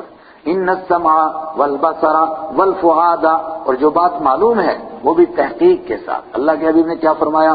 آدمی کے جھوٹا ہونے کے لیے کافی ہے کہ جو سنے اس کو چلتی کر دے، جو سنی اس کو چلتی کر دے۔ کفى بالمرء كذبا ان يحدث بكل ما سمع، جو سنا وہ اور اب تو کہتے ہیں بے پر کی اڑائی، بے پر کی اڑائی، کچھ تھا ہی نہیں، ایسے بات بنا کر اڑا دی۔ ولا تقف ما ليس لك به علم، مت پیچھے پڑ اس کے جس کے بارے میں تجھے علم نہ ہو۔ ان السمع، بے شک کان، والبصر، اور بے شک آنکھیں، والفؤاد، اور بے شک دل۔ ویسے لفظی معنی کیا؟ سننے کی طاقت، دیکھنے کی طاقت، سمجھنے کی طاقت۔ کل اولئک، یہ ساری وہ چیزیں ہیں، کان عنہ مسئولا، جن کے بارے میں پوچھا جائے گا، آنکھوں سے کیا دیکھا، کانوں سے کیا سنا، دلوں سے کیا سمجھا۔ ولا تمشی فی الارض مرحا، آخری حکم، ولا تمشی فی الارض، اور مت چل تو زمین کے اندر مرحا، اکڑ کر کے، اکڑ کے چلتا ہے زمین کسی کی، اکڑ تو رہا ہے۔ انک لن تخرق الارض، بے شک تو پھاڑ نہیں سکے گا زمین کو، جو اکڑ کر چلتا ہے کیا تو پھاڑ دے گا زمین کو؟ ولن تبلغا، اور چھاتی تانتا ہے، ولن تبلغا، اور تو ہرگز نہیں پہنچے گا پہاڑوں کو طولا، لمبا ہو کر۔ کل ذالک کان سیئہ عند ربک مکروہا، یہ ساری وہ چیزیں ہیں، سیئہ، ان کی برائی یہ ہے، عند ربک مکروہا، تیرے رب کے نزدیک ناپسند ہونا۔ ان میں سب سے بری بات کیا ہے کہ تیرے رب کو یہ کام پسند اب کہتے ہیں نا فلسفہ کیا ہے اس کا، اکڑ کر نہ چلنا یہ حکم دیا، اس کا کیا فلسفہ ہے؟ آپ بتاؤ، اس کا فلسفہ یہ ہے کہ اللہ کو پسند نہیں ہے۔ کوئی کہے اولاد کو قتل نہ کریں، اس کا فلسفہ کیا ہے؟ اس کا فلسفہ یہ ہے کہ اللہ کو اولاد کا قتل کرنا پسند نہیں ہے۔ کیا سب چیزوں کا ایک ہی جواب دو، اس کا فلسفہ یہ ہے۔ یہ فلسفے والوں نے بھی امت کو الجھا دیا۔ ذالک مما اوحی الیک ربک من الحکمہ، یہ ہے وہ چیزیں جو وحی کی تیری طرف تیرے رب نے من الحکمہ، دانش مندی میں سے۔ اگر کسی کو عقل مندی سیکھنی ہے یہ چیزیں سیکھیں۔ اور عبداللہ ابن عباس رضی اللہ تعالیٰ عنہ کا یہ ارشاد اور قول بھی آپ یاد رکھیں، فرمایا گزشتہ کتابوں میں اخلاق نام کی جتنی باتیں تھیں وہ یہاں آ چکی ہیں، کوئی چیز باقی نہیں بچی، اور بطور خاص تورات میں جتنی اخلاق کی باتیں تھیں سب آ گئی۔ لیکن بات شروع کہاں سے کی تھی؟ بھول گئے؟ شروع کہاں سے ہوئی تھی؟ قضا ربک اللہ تعبدوا الا ایاہ، تیرے مالک نے فیصلہ کر دیا اس کے سوا کسی کی عبادت مت کر کسی اور کی عبادت، تیرے رب نے فیصلہ کر دیا۔ اور کمال مقرر وہ ہوتا ہے کہ جہاں سے بات شروع کرے ختم بھی وہیں کرے، اور یہ ہے سنت اللہ کا طریقہ، جہاں سے بات شروع کی تھی پھر آ جا واپس وہیں۔ ولا تجعل مع اللہ الہا آخر، اور مت بنا اللہ کے ساتھ کسی دوسرے کو خدا، فتلقى فی جہنم، تو ڈال دیا جائے گا جہنم میں، ملعوما، ملامت کیا ہوا، مدحورا، دھتکارا ہوا، یعنی تیری ملامت ہوگی، کوئی اللہ پر الزام نہیں ہوگا۔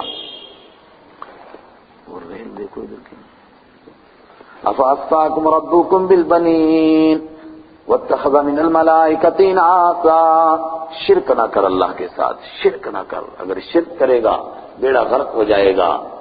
تو کیا شرک ہوتا ہے؟ مکہ والوں نے شرک کیا ہوا تھا کہ فرشتوں کو اللہ کی بیٹیاں سمجھتے تھے، کہتے کہ فرشتے کیا ہیں؟ یہ اللہ کی بیٹیاں ہیں، استغفر اللہ، دیویاں ہیں، اور ان کی پوجا کیا کرتے تھے۔ اور عبد الماجد دریابادی صاحب کہتے ہیں کہ ہمارے ہاں جو دیویوں کا تصور ہے وہ بھی یہی ہے، دیویوں کی پوجا کرتے تھے، اور دیویاں زیادہ دیوتے کم۔ اوہو سبحان اللہ، غور تو کرو۔ افاصفاکم ربکم بالبنین، کیا تمہارے رب نے تم کو چن لیا ہے بیٹے دینے کے لیے؟ اپنے لیے پسند کیا کرتے ہو؟ بیٹے۔ واتخذ من الملائکۃ اناثا، اور اس نے بنا لیا ہے فرشتوں کو اپنے لیے بیٹیاں۔ اے سبحان اللہ، انکم لتقولون قولا عظیما، بے شک تم وہ بات کہتے ہو، لتقولون، تم ضرور کہتے ہو، قولا عظیما، بہت بڑی بات۔ وَلَقَدْ صَرَّفْنَا فِي هَذَا الْقُرْآنِ لِيَذَّكَّرُوا وَمَا يَزِيدُهُمْ إِلَّا نُفُورًا، کیسے اللہ نے کھول کر بیان کیا، پھر اس کی طرف توجہ دیتا ہے، دیکھو تو صحیح کوئی چیز باقی بچی کس طرح کھول۔ وَلَقَدْ صَرَّفْنَا، یقیناً ہم نے گھما پھرا کر بیان کر دیا، صرفنا، گھما پھرا کر بیان کر دیا، فی ھذا القرآن، اس قرآن میں ہر چیز کو، لیذکروا، تاکہ تم نصیحت حاصل کرو، وما یزیدہم الا نفورا، مگر قرآن ان کو نہیں بڑھاتا ہے مگر نفرت میں۔ جو نہیں مانتے ہیں ان کو جب یہ بات سنائی جاتی ہے تو ان کو کیا ہوتا ہے؟ نفرت، غصہ آتا ہے ان کو۔ اور کس بات پر غصہ آتا ہے بطور خاص؟ جب ان کو کہا جائے کہ اللہ ہے اور اس کے سوا کوئی نہیں، ان کو غصہ آتا ہے، اتنی بڑی بڑی باتیں، اتنے بڑے بڑے بابے، یہ کچھ نہیں کریں گے۔ وما یزیدہم، اور قرآن ان کو نہیں بڑھاتا مگر نفرت میں۔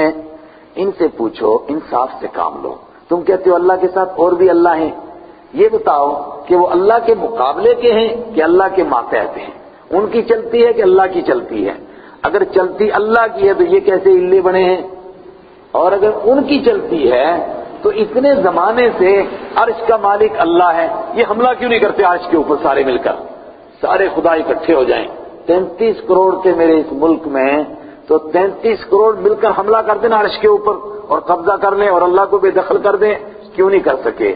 آہا قل فرمائیے لو کان معہ، اگر ہوتا اس کے ساتھ، اگر ہوتے اس کے ساتھ آلہۃ کچھ اور خدا، جیسا کہ تم مانتے ہو، کما یقولون جیسا کہ تم کہتے ہو، اذن تب تو لبتغوا وہ ضرور تلاش کرتے الی ذی العرش سبیلا، عرش والے تک پہنچنے کے لیے کوئی راستہ، کوئی نہ کوئی راستہ تلاش کر لیتے ہیں کہ عرش پر اکیلا خدا نظام اکیلا چلا رہا ہے، حملہ کرتے ہیں، قبضہ کر لیتے ہیں۔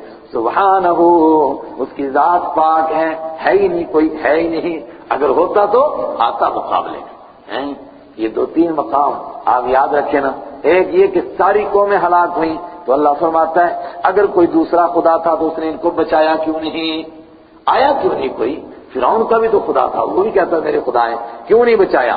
لو کان معہ آلہۃ، اگر ہوتے کچھ اور خدا، جیسا کہ مکہ والے کہتے ہیں، اذن تب تو لبتغوا وہ ضرور تلاش کرتے عرش والے تک پہنچنے کے لیے کوئی راستہ۔ سبحانہ، وہ پاک ہے، وتعالی اور بلند و بالا ہے، عما یقولون ان چیزوں سے جن کو وہ بیان کرتے ہیں، علوا کبیرا، بہت بڑا ہے۔ ساری کائنات تو اس مالک کی تسبیح کر رہی ہے، یہ دوسرے خدا کہاں ہیں؟ تسبح له السماوات السبع، تسبیح بیان کرتی ہیں، تسبیح کرتی ہے لہو اسی کے لیے، پاکی بیان کرتی ہے اسی کے لیے۔ کون؟ السماوات السبع، 7 آسمان اس کی تسبیح کرتے ہیں، والارض اور زمین بھی اس کی تسبیح کرتی ہے، ومن فیہن اور جو کچھ ان کے بیچ میں، جو مخلوق ان کے بیچ میں، وہ سب اللہ کی تسبیح کرتی ہے۔ یہ غیر اللہ کہاں رہ گیا؟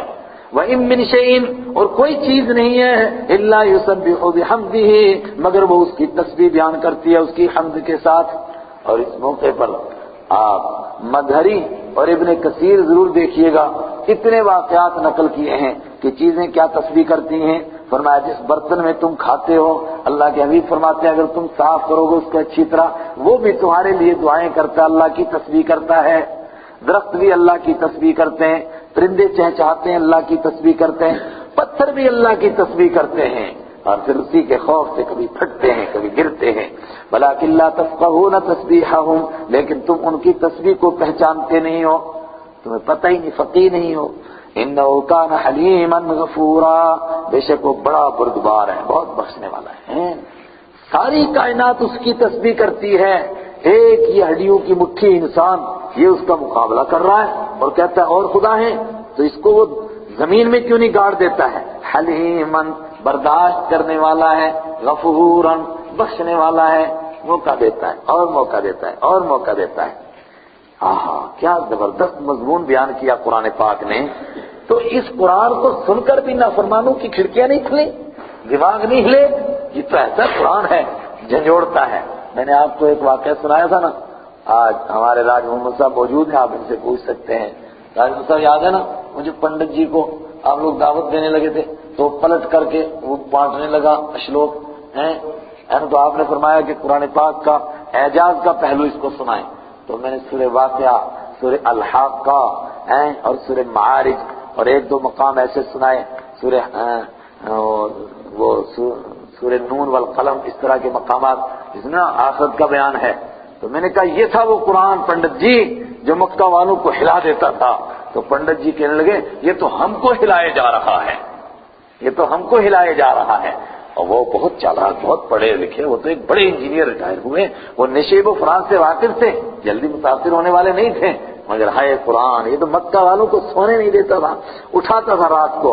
تو پھر ان کو سمجھ کیوں نہیں آتی ہے؟ جواب وَإِذَا قَرَأْتَ الْقُرْآنَ اور جب آپ قرآن پڑھتے ہیں میرے محبوب صلی اللہ علیہ وسلم، جعلنا بینک ہم ڈال دیتے ہیں آپ کے بیچ میں، وبین الذین لا یؤمنون اور ان لوگوں کے بیچ میں جو آخرت کو نہیں مانتے ہیں، کیا ڈالتے ہیں؟ حجابا مستورا ایک نہ دکھائی دینے والا پردہ۔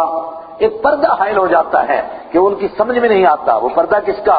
نفرت کا، ضد کا، باپ دادا کی تقلید کا.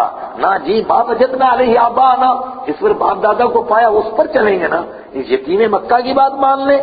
وجعلنا علی قلوبہم اکنہ، اور ہم ڈال دیتے ہیں ان کے دلوں کے اوپر غلاف، ان کے دلوں کے اوپر پردے، ان یفقہوا، اس بات سے کہ وہ اس کو سمجھیں. وفی آذانہم وقرا، اور ان کے دلوں کانوں کے اوپر بوجھ پڑ جاتا ہے، ان کے کانوں پر گرانی ہو جاتی ہے، ان کے کانوں میں گرانی پڑ جاتی ہے، چپے لگ جاتے ہیں، سنائی نہیں دیتا ہے کہ کیا کہہ رہے تھے کیا کہہ رہے تھے.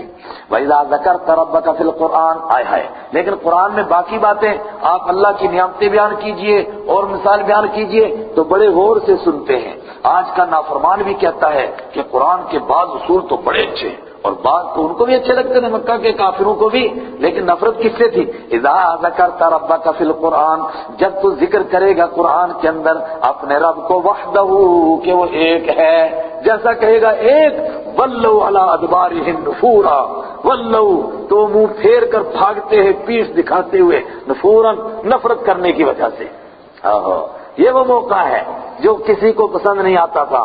آج بھی آپ بیان کریں توحید کے اوپر کہیں گے بس توحید بس توحید بس توحید، اور کچھ نہیں، اور بھی تو کچھ بیان کرو. قرآن پاک میں دوسری کہا نا سورہ زمر میں فرمایا وَإِذَا ذُكِرَ الَّذِينَ مِن دُونِهِ، کیا ہے وَإِذَا ذُكِرَ اللَّهُ وَحْدَهُ اشْمَأَزَّتْ قُلُوبُ الَّذِينَ لَا يُؤْمِنُونَ. جب اکیلے اللہ کا نام لیا جاتا ہے تو چڑتے ہیں وہ لوگ جو اللہ کو مانتے نہیں، اور جب دوسروں کا نام بھی لیا جائے اور اللہ کا بھی لیا جائے، کہاں اللہ بھی ہے مگر کچھ اس کے لاڈلے بھی ہیں. اذا ہم یستبشرون، تو ان کی باتیں کھل جاتی ہیں. کیا تقریر ہوئی، سبحان اللہ. نحن اعلم بما یستمعون به، پیارے ہم خوب جانتے ہیں بما یستمعون به، اس چیز کو جس کی طرف یہ کان لگاتے ہیں. ایسے ایسے کان لگاتے ہیں مگر سنتے نہیں ہیں، کان ان کے یہاں حاضر. اذ یستمعون الیک، جب وہ آپ کی طرف کان لگاتے ہیں مگر حقیقت میں لگاتے نہیں ہیں. اور ہم جانتے ہیں اذ ہم نجوا، جب وہ سرگوشی کر رہے ہوتے ہیں. اذ یقول الظالمون، جب ظالم لوگ کہہ رہے ہوتے ہیں ان تتبعون، تم نہیں پیچھے چلتے ہو الا رجلا مسحورا، مگر ایک ایسے آدمی کے جس پر جادو کیا ہوا ہے. اس کو کہتے ہیں، مسلمانوں کو کہتے ہیں ارے کس کے پیچھے چل رہے ہو، اس پر تو جادو ہو گیا ہے.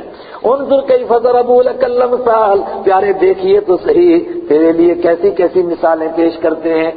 لیکن مثالیں پیش کرنے میں بھی فضلوا، تو وہ بھٹک گئے. ہائے ہائے، بھٹک گئے. کیسے بھٹکے؟ کبھی کہتے ہیں کہ جادوگر ہے، اور آج کیا کہہ رہے ہیں کہ جادو کیا ہوا ہے. جو جادوگر ہوتا ہے اس پر جادو ہوتا ہے.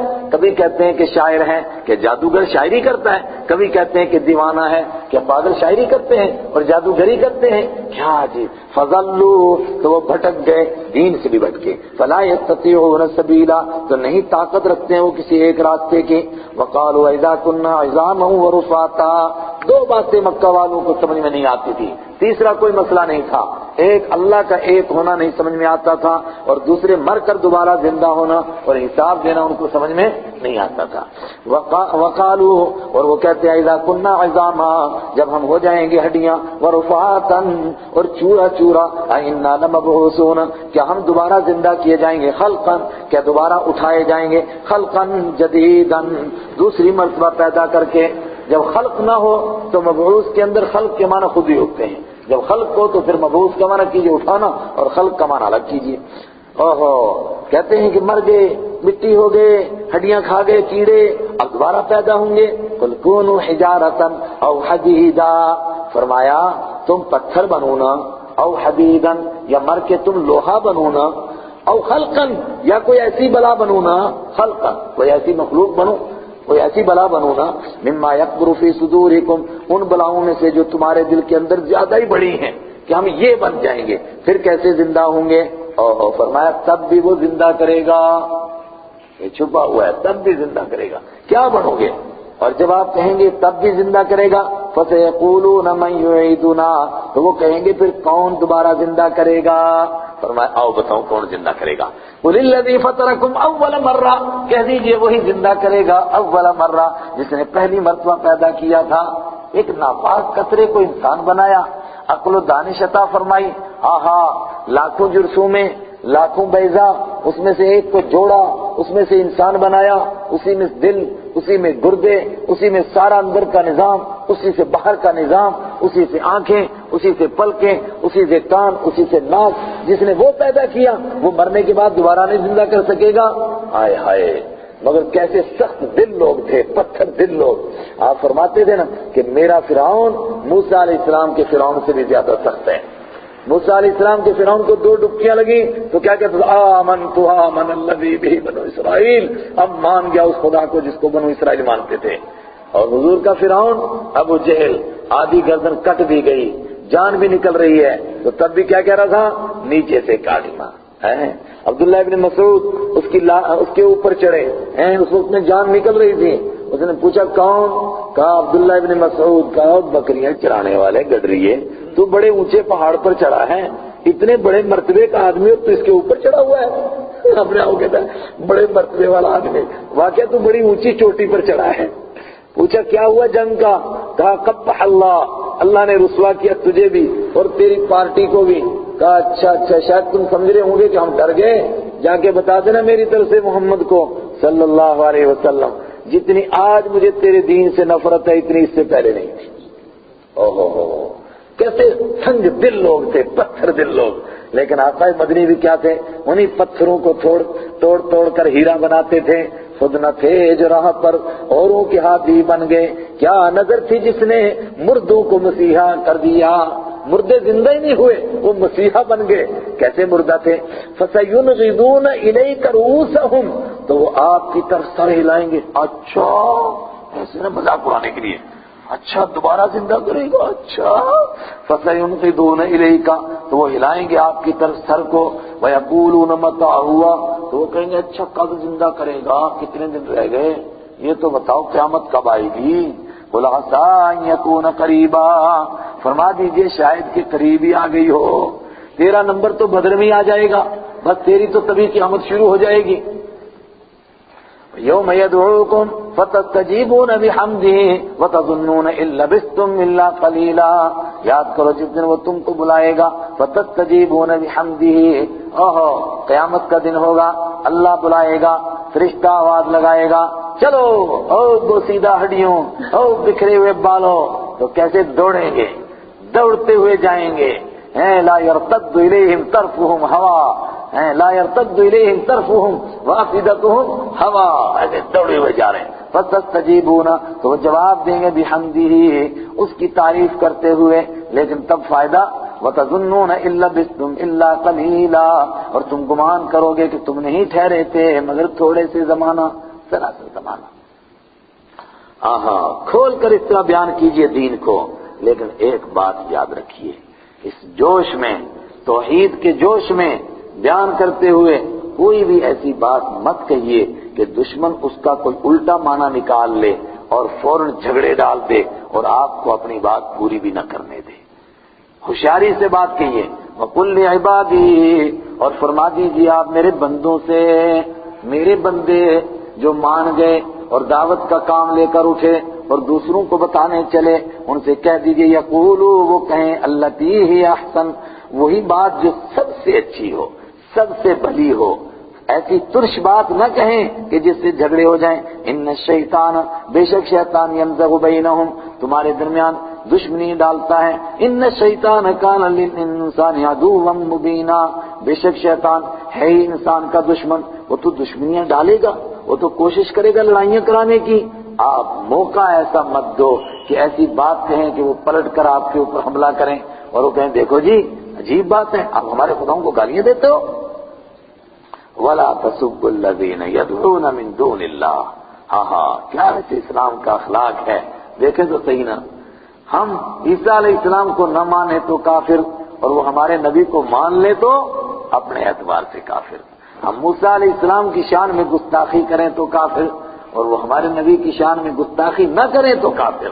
ارے یہودیو، ہم ان پتھروں کو گالیاں دیں تو قرآن کا مخالف ہو جاتا ہے، اور وہ ہمارے رب کو بھی گالیاں دیں، اللہ کے حبیب کے کارٹون بنائیں. جن پتھروں کو دی تھی ہم نے یہ دھڑکنیں، جب برسنا آیا تو ہم پری برسے.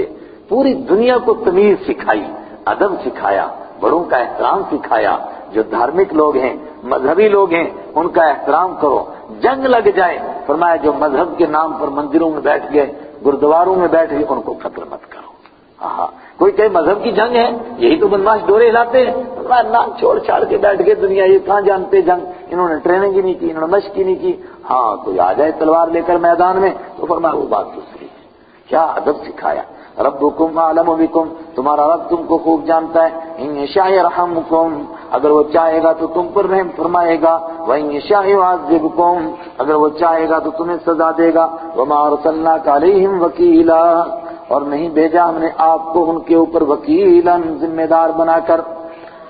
وَرَبُّكَ أَعْلَمُ، اور تیرا رب خوب جانتا ہے بِمَنْ فِي السَّمَاوَاتِ وَالْأَرْضِ، ان کو جو زمین آسمانوں میں ہے اور ان کو جو زمین میں ہے. یہ آپ کو شاید ذہن میں بات ہوگی نا، کیا الفوظ الکبیر کا وہ ضابطہ یاد رکھیں گے نا کہ فِي السَّمَاوَاتِ وَالْأَرْضِ جب اکٹھا ہو مراد الگ ہوتا ہے، ورنہ ایسا نہیں کہ ایک مخلوق آسمان میں بھی ہے اور زمین میں بھی ہے. وَلَقَدْ فَضَّلْنَا بَعْضَ النَّبِيِّينَ عَلَى بَعْضٍ، اور ہم نے فضیلت دی بعض نبیوں کو بعض پر. چنانچہ رحمت عالم کو سب سے بڑی فضیلت دی.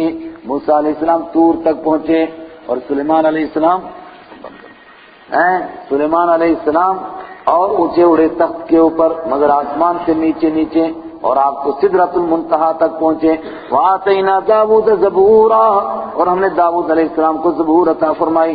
قُلِ ادْعُوا الَّذِينَ زَعَمْتُم مِّن دُونِهِ فَلَا يَمْلِكُونَ كَشْفَ الضُّرِّ عَنكُمْ وَلَا تَحْوِيلًا. یہ تو اللہ نے عطا فرمایا ہے، لیکن جن غیر اللہ کو پکارتے ہیں، قل فرمائیے ادعو، پکارو نہ تم الذین زعمتم من دونی، جن کو تم نے حاجت روا مشکل کشا سمجھا ہوا اس کے سوا. فلا یملکون، تو نہیں طاقت رکھتے ہیں، نہیں مالک ہیں وہ، نہیں اختیار ہے ان کو کشف الضر، تکلیف کو ہٹانے کا، عنکم تم سے، ولا تحویلا، اور نہ اس کو پھیرنے کا، بدلنے کا. نہ یہ طاقت رکھتے ہیں کہ تم سے تکلیف کو دور کریں، نہ یہ طاقت رکھتے ہیں کہ تکلیف کو یہاں کے بجائے کہیں اور پھیر دیں. اولئک الذین یدعون یبتغون الی ربہم الوسیلہ ایہم اقرب ویرجون رحمتہ ویخافون عذابہ ان عذاب ربک کان محذورا. یہ آیت بھی بطور خاص یاد رکھیں. کچھ لوگ بیوقوف بن جاتے ہیں، وہ سمجھتے ہیں کہ جس کو قرآن غیر اللہ کہہ رہا ہے وہ صرف پتھر کی مورتیاں ہیں. حالانکہ پتھر کی مورتیوں کو بھی پتھر والوں سے پوچھو، وہ مورتیوں کو نہیں پوچھتے، وہ کس کو پوچھتے ہیں؟ جن شخصیات کا اس پر فوٹو بناتے ہیں ان کو پوچھتے ہیں. کہ ان سے پوچھو کہ پتھر کو سامنے کیوں رکھتے ہیں؟ وہ کہتے ہیں صرف توجہ کو ایک جگہ رکھنے کے لیے. اصل مسئلہ تو اس غیر اللہ کا ہے. اس کے لیے سنیں، اولئک الذین یدعون یبتغون الی ربہم الوسیلہ. اولئک الذین، یہ ہیں وہ لوگ، الذین یدعون، جن کو پکارتے ہیں وہ، یبتغون الی ربہم الوسیلہ، وہ تو خود اپنے رب کے پاس قرب تلاش کرتے ہیں. یہ ان کو پکارتے ہیں جو اپنے رب کے پاس قرب تلاش کرتے ہیں. اور کیا کرتے ہیں؟ ایہم اقرب، وہ خود ان کی دوڑ لگی ہوئی ہے کہ کون تم میں سے زیادہ رب کے نزدیک ہے. وَيَرْجُونَ رَحْمَتَهُ، وہ اپنے رب کی رحمت کی امید کرتے ہیں. وَيَخَافُونَ عَذَابَهُ، اور اس کے عذاب سے ڈرتے ہیں. حضرت عیسیٰ علیہ السلام بھی، حضرت عزیر علیہ السلام بھی. پھر تم کیسے ان کو پکار رہے ہو؟ ان عذاب ربک کان محذورا، بے شک تیرے رب کا عذاب ہے ہی ایسا کہ اس سے بچنا چاہیے. وہ ایسی چیز ہے، خطرے والی چیز. وَإِن مِّن قَرْيَةٍ إِلَّا نَحْنُ مُهْلِكُوهَا قَبْلَ يَوْمِ الْقِيَامَةِ أَوْ مُعَذِّبُوهَا عَذَابًا شَدِيدًا، اور نافرمانوں کی کوئی بستی نہیں مگر یہ کہ ہم اس کو ہلاک کرنے والے ہیں قیامت سے پہلے. او معذبوها، یا ہم اس کو سخت سزا دینے والے ہیں، عذابًا شدیدًا، سخت سزا. کان ذلک فی الکتاب مستورا، یہ سب کتاب میں لکھا ہوا ہے. جتنے نافرمان ہیں سب کو سزائیں ملیں گی. چنانچہ کوئی بچا نہیں. رحمت عالم صلی اللہ علیہ وسلم کے دشمنوں میں سے ایک ایک کو سزا ملی. وما منعنا ان نرسل بالآیات الا ان كذب بها الاولون. رہی یہ بات وہ پرانی کہ معجزہ کیوں نہیں ملتا، معجزہ کیوں نہیں ملتا. فرمایا اور کوئی چیز ہم کو معجزہ بھیجنے سے روک نہیں رہی ہے، مگر یہ چیز روکتی ہے کہ پہلوں نے بھی معجزوں کو دیکھ کر کے ایمان قبول نہیں کیا. وما منعنا، اور ہم کو نہیں روکا، ان نرسلا، کہ ہم بھیجیں بالآیاتی، نشانیوں کو، الا، مگر اس بات نے، ان کذب بها الاولون، کہ پہلے لوگوں نے بھی معجزوں کو جھوٹا کہا. چنانچہ آتینا ثمود الناقہ، ہم نے قوم ثمود کو ناقہ دی تھی، مبصرۃ، جو آنکھیں کھولنے کا ذریعہ تھی، لیکن وہ ناقہ دیکھ کر بھی ایمان فظلموا بها، انہوں نے اس پر ظلم کر دیا. وما نرسل بالآیات الا تخویفا، اور ہم نہیں بھیجتے ہیں معجزے مگر ڈرانے کے لیے. اور ایک معجزہ آپ کو بھی دیا گیا ہے کہ آپ کو آسمانوں کی سیر کرائی گئی ہے اور عجیب قسم کا آپ کو یہ نظارہ کرایا گیا ہے، لیکن یہ بھی مکہ والوں کے لیے آزمائش کا ذریعہ بن گیا. بجائے ایمان قبول کرنے کے اور مذاق اڑا رہے ہیں، کہتے واہ سبحان اللہ. حضرت ابوبکر سے بھی کہا نہ دیکھا اپنے ساتھی کا سنا، کہتے ہیں کہ چند لمحوں میں یہاں سے مسجد اقصی بھی گیا اور واپس بھی آ گیا. فرمایا انہوں نے کہا ہے، اور کہا ہاں وہ کہہ رہے ہیں. کہا پھر بالکل سچ کہا، بالکل سچ کہا. انہوں نے کہا اچھا، کہا امتحان لے کر کے دیکھ لو. امتحان لینے لگے، کہنے لگے بتائیے مسجد اقصی کیسی ہے. سب کو معلوم تھا رحمت عالم صلی اللہ علیہ وسلم اس سے پہلے کبھی مسجد اقصی نہیں گئے تھے. محدثین کہتے ہیں کہ آپ ایسے بیان کرنے لگے کہ اللہ نے بیچ کے پردے ہٹا دیے اور مسجد اقصی سامنے نظر آ رہی تھی. وہ کہتے تھے دروازے کتنے؟ فرمایا اتنے دروازے، کھڑکیاں کتنی؟ اتنی، پلر کتنے؟ اتنے. کہاں کیسا؟ پورا نقشہ بتایا. اور میں اور سناؤں؟ انہوں نے کہا اور سنائیے. کہا تمہارا ایک قافلہ تجارت والا گیا ہوا تھا نا، وہ ابھی پہنچنے والا ہے، راستے میں مجھے واپسی میں ملا تھا اور ان کا اونٹ گم ہو گیا تھا، وہ اس کو تلاش کر رہا تھا. قافلہ بھی آیا اور اپنے وقت پر آیا، مگر نہیں ماننا تھا، نہیں مانے. وما جعلنا، اور ہم نے بنایا نہیں بنایا، الرؤیا، اس نظارے کو، التی ارینہ کا، جو نظارہ ہم نے کرایا تھا آپ کو. یہی ترجمہ یاد رکھیے، کیونکہ رؤیا کا ترجمہ نظارہ بھی ہے اور خواب بھی ہے. اور ایک باہری طبقے نے یہیں سے فتنہ تلاش کیا. انہوں نے کہا یہ خواب تھا. ارے خواب تھا یہ؟ اتنی حدیثیں کہاں جائیں گی؟ الا فتنۃ للناس، مگر لوگوں کے لیے آزمائش کا ذریعہ بنا دیا. اور یہ کیسے آزمائش کا ذریعہ بنا؟ ایسے جیسے والشجرۃ الملعونۃ فی القرآن، اور وہ درخت جس پر قرآن میں لعنت کی گئی ہے وہ بھی لوگوں کے لیے آزمائش کا ذریعہ بنا. کون سا؟ تھور کا درخت. کہاں نکلے گا؟ شجرۃ تخرج، وہ جو جہنم کے بیچ میں سے اگے گا. دیکھو یار، کوئی عقل کی بات ہے؟ درخت آگ میں سے اگ سکتا ہے؟ کہتے آگ کے بیچ میں سے درخت اگے گا. آگ میں سے کہاں درخت اگے گا؟ ارے وہ اللہ جو زمین میں اگا سکتا ہے وہ آگ میں نہیں اگا سکتا ہے. وَنُخَوِّفُهُمْ، اور ہم ان کو آگاہ کرتے ہیں، ڈراتے ہیں.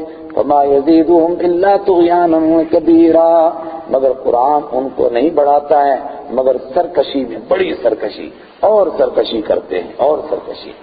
صدق اللہ مولانا العظیم.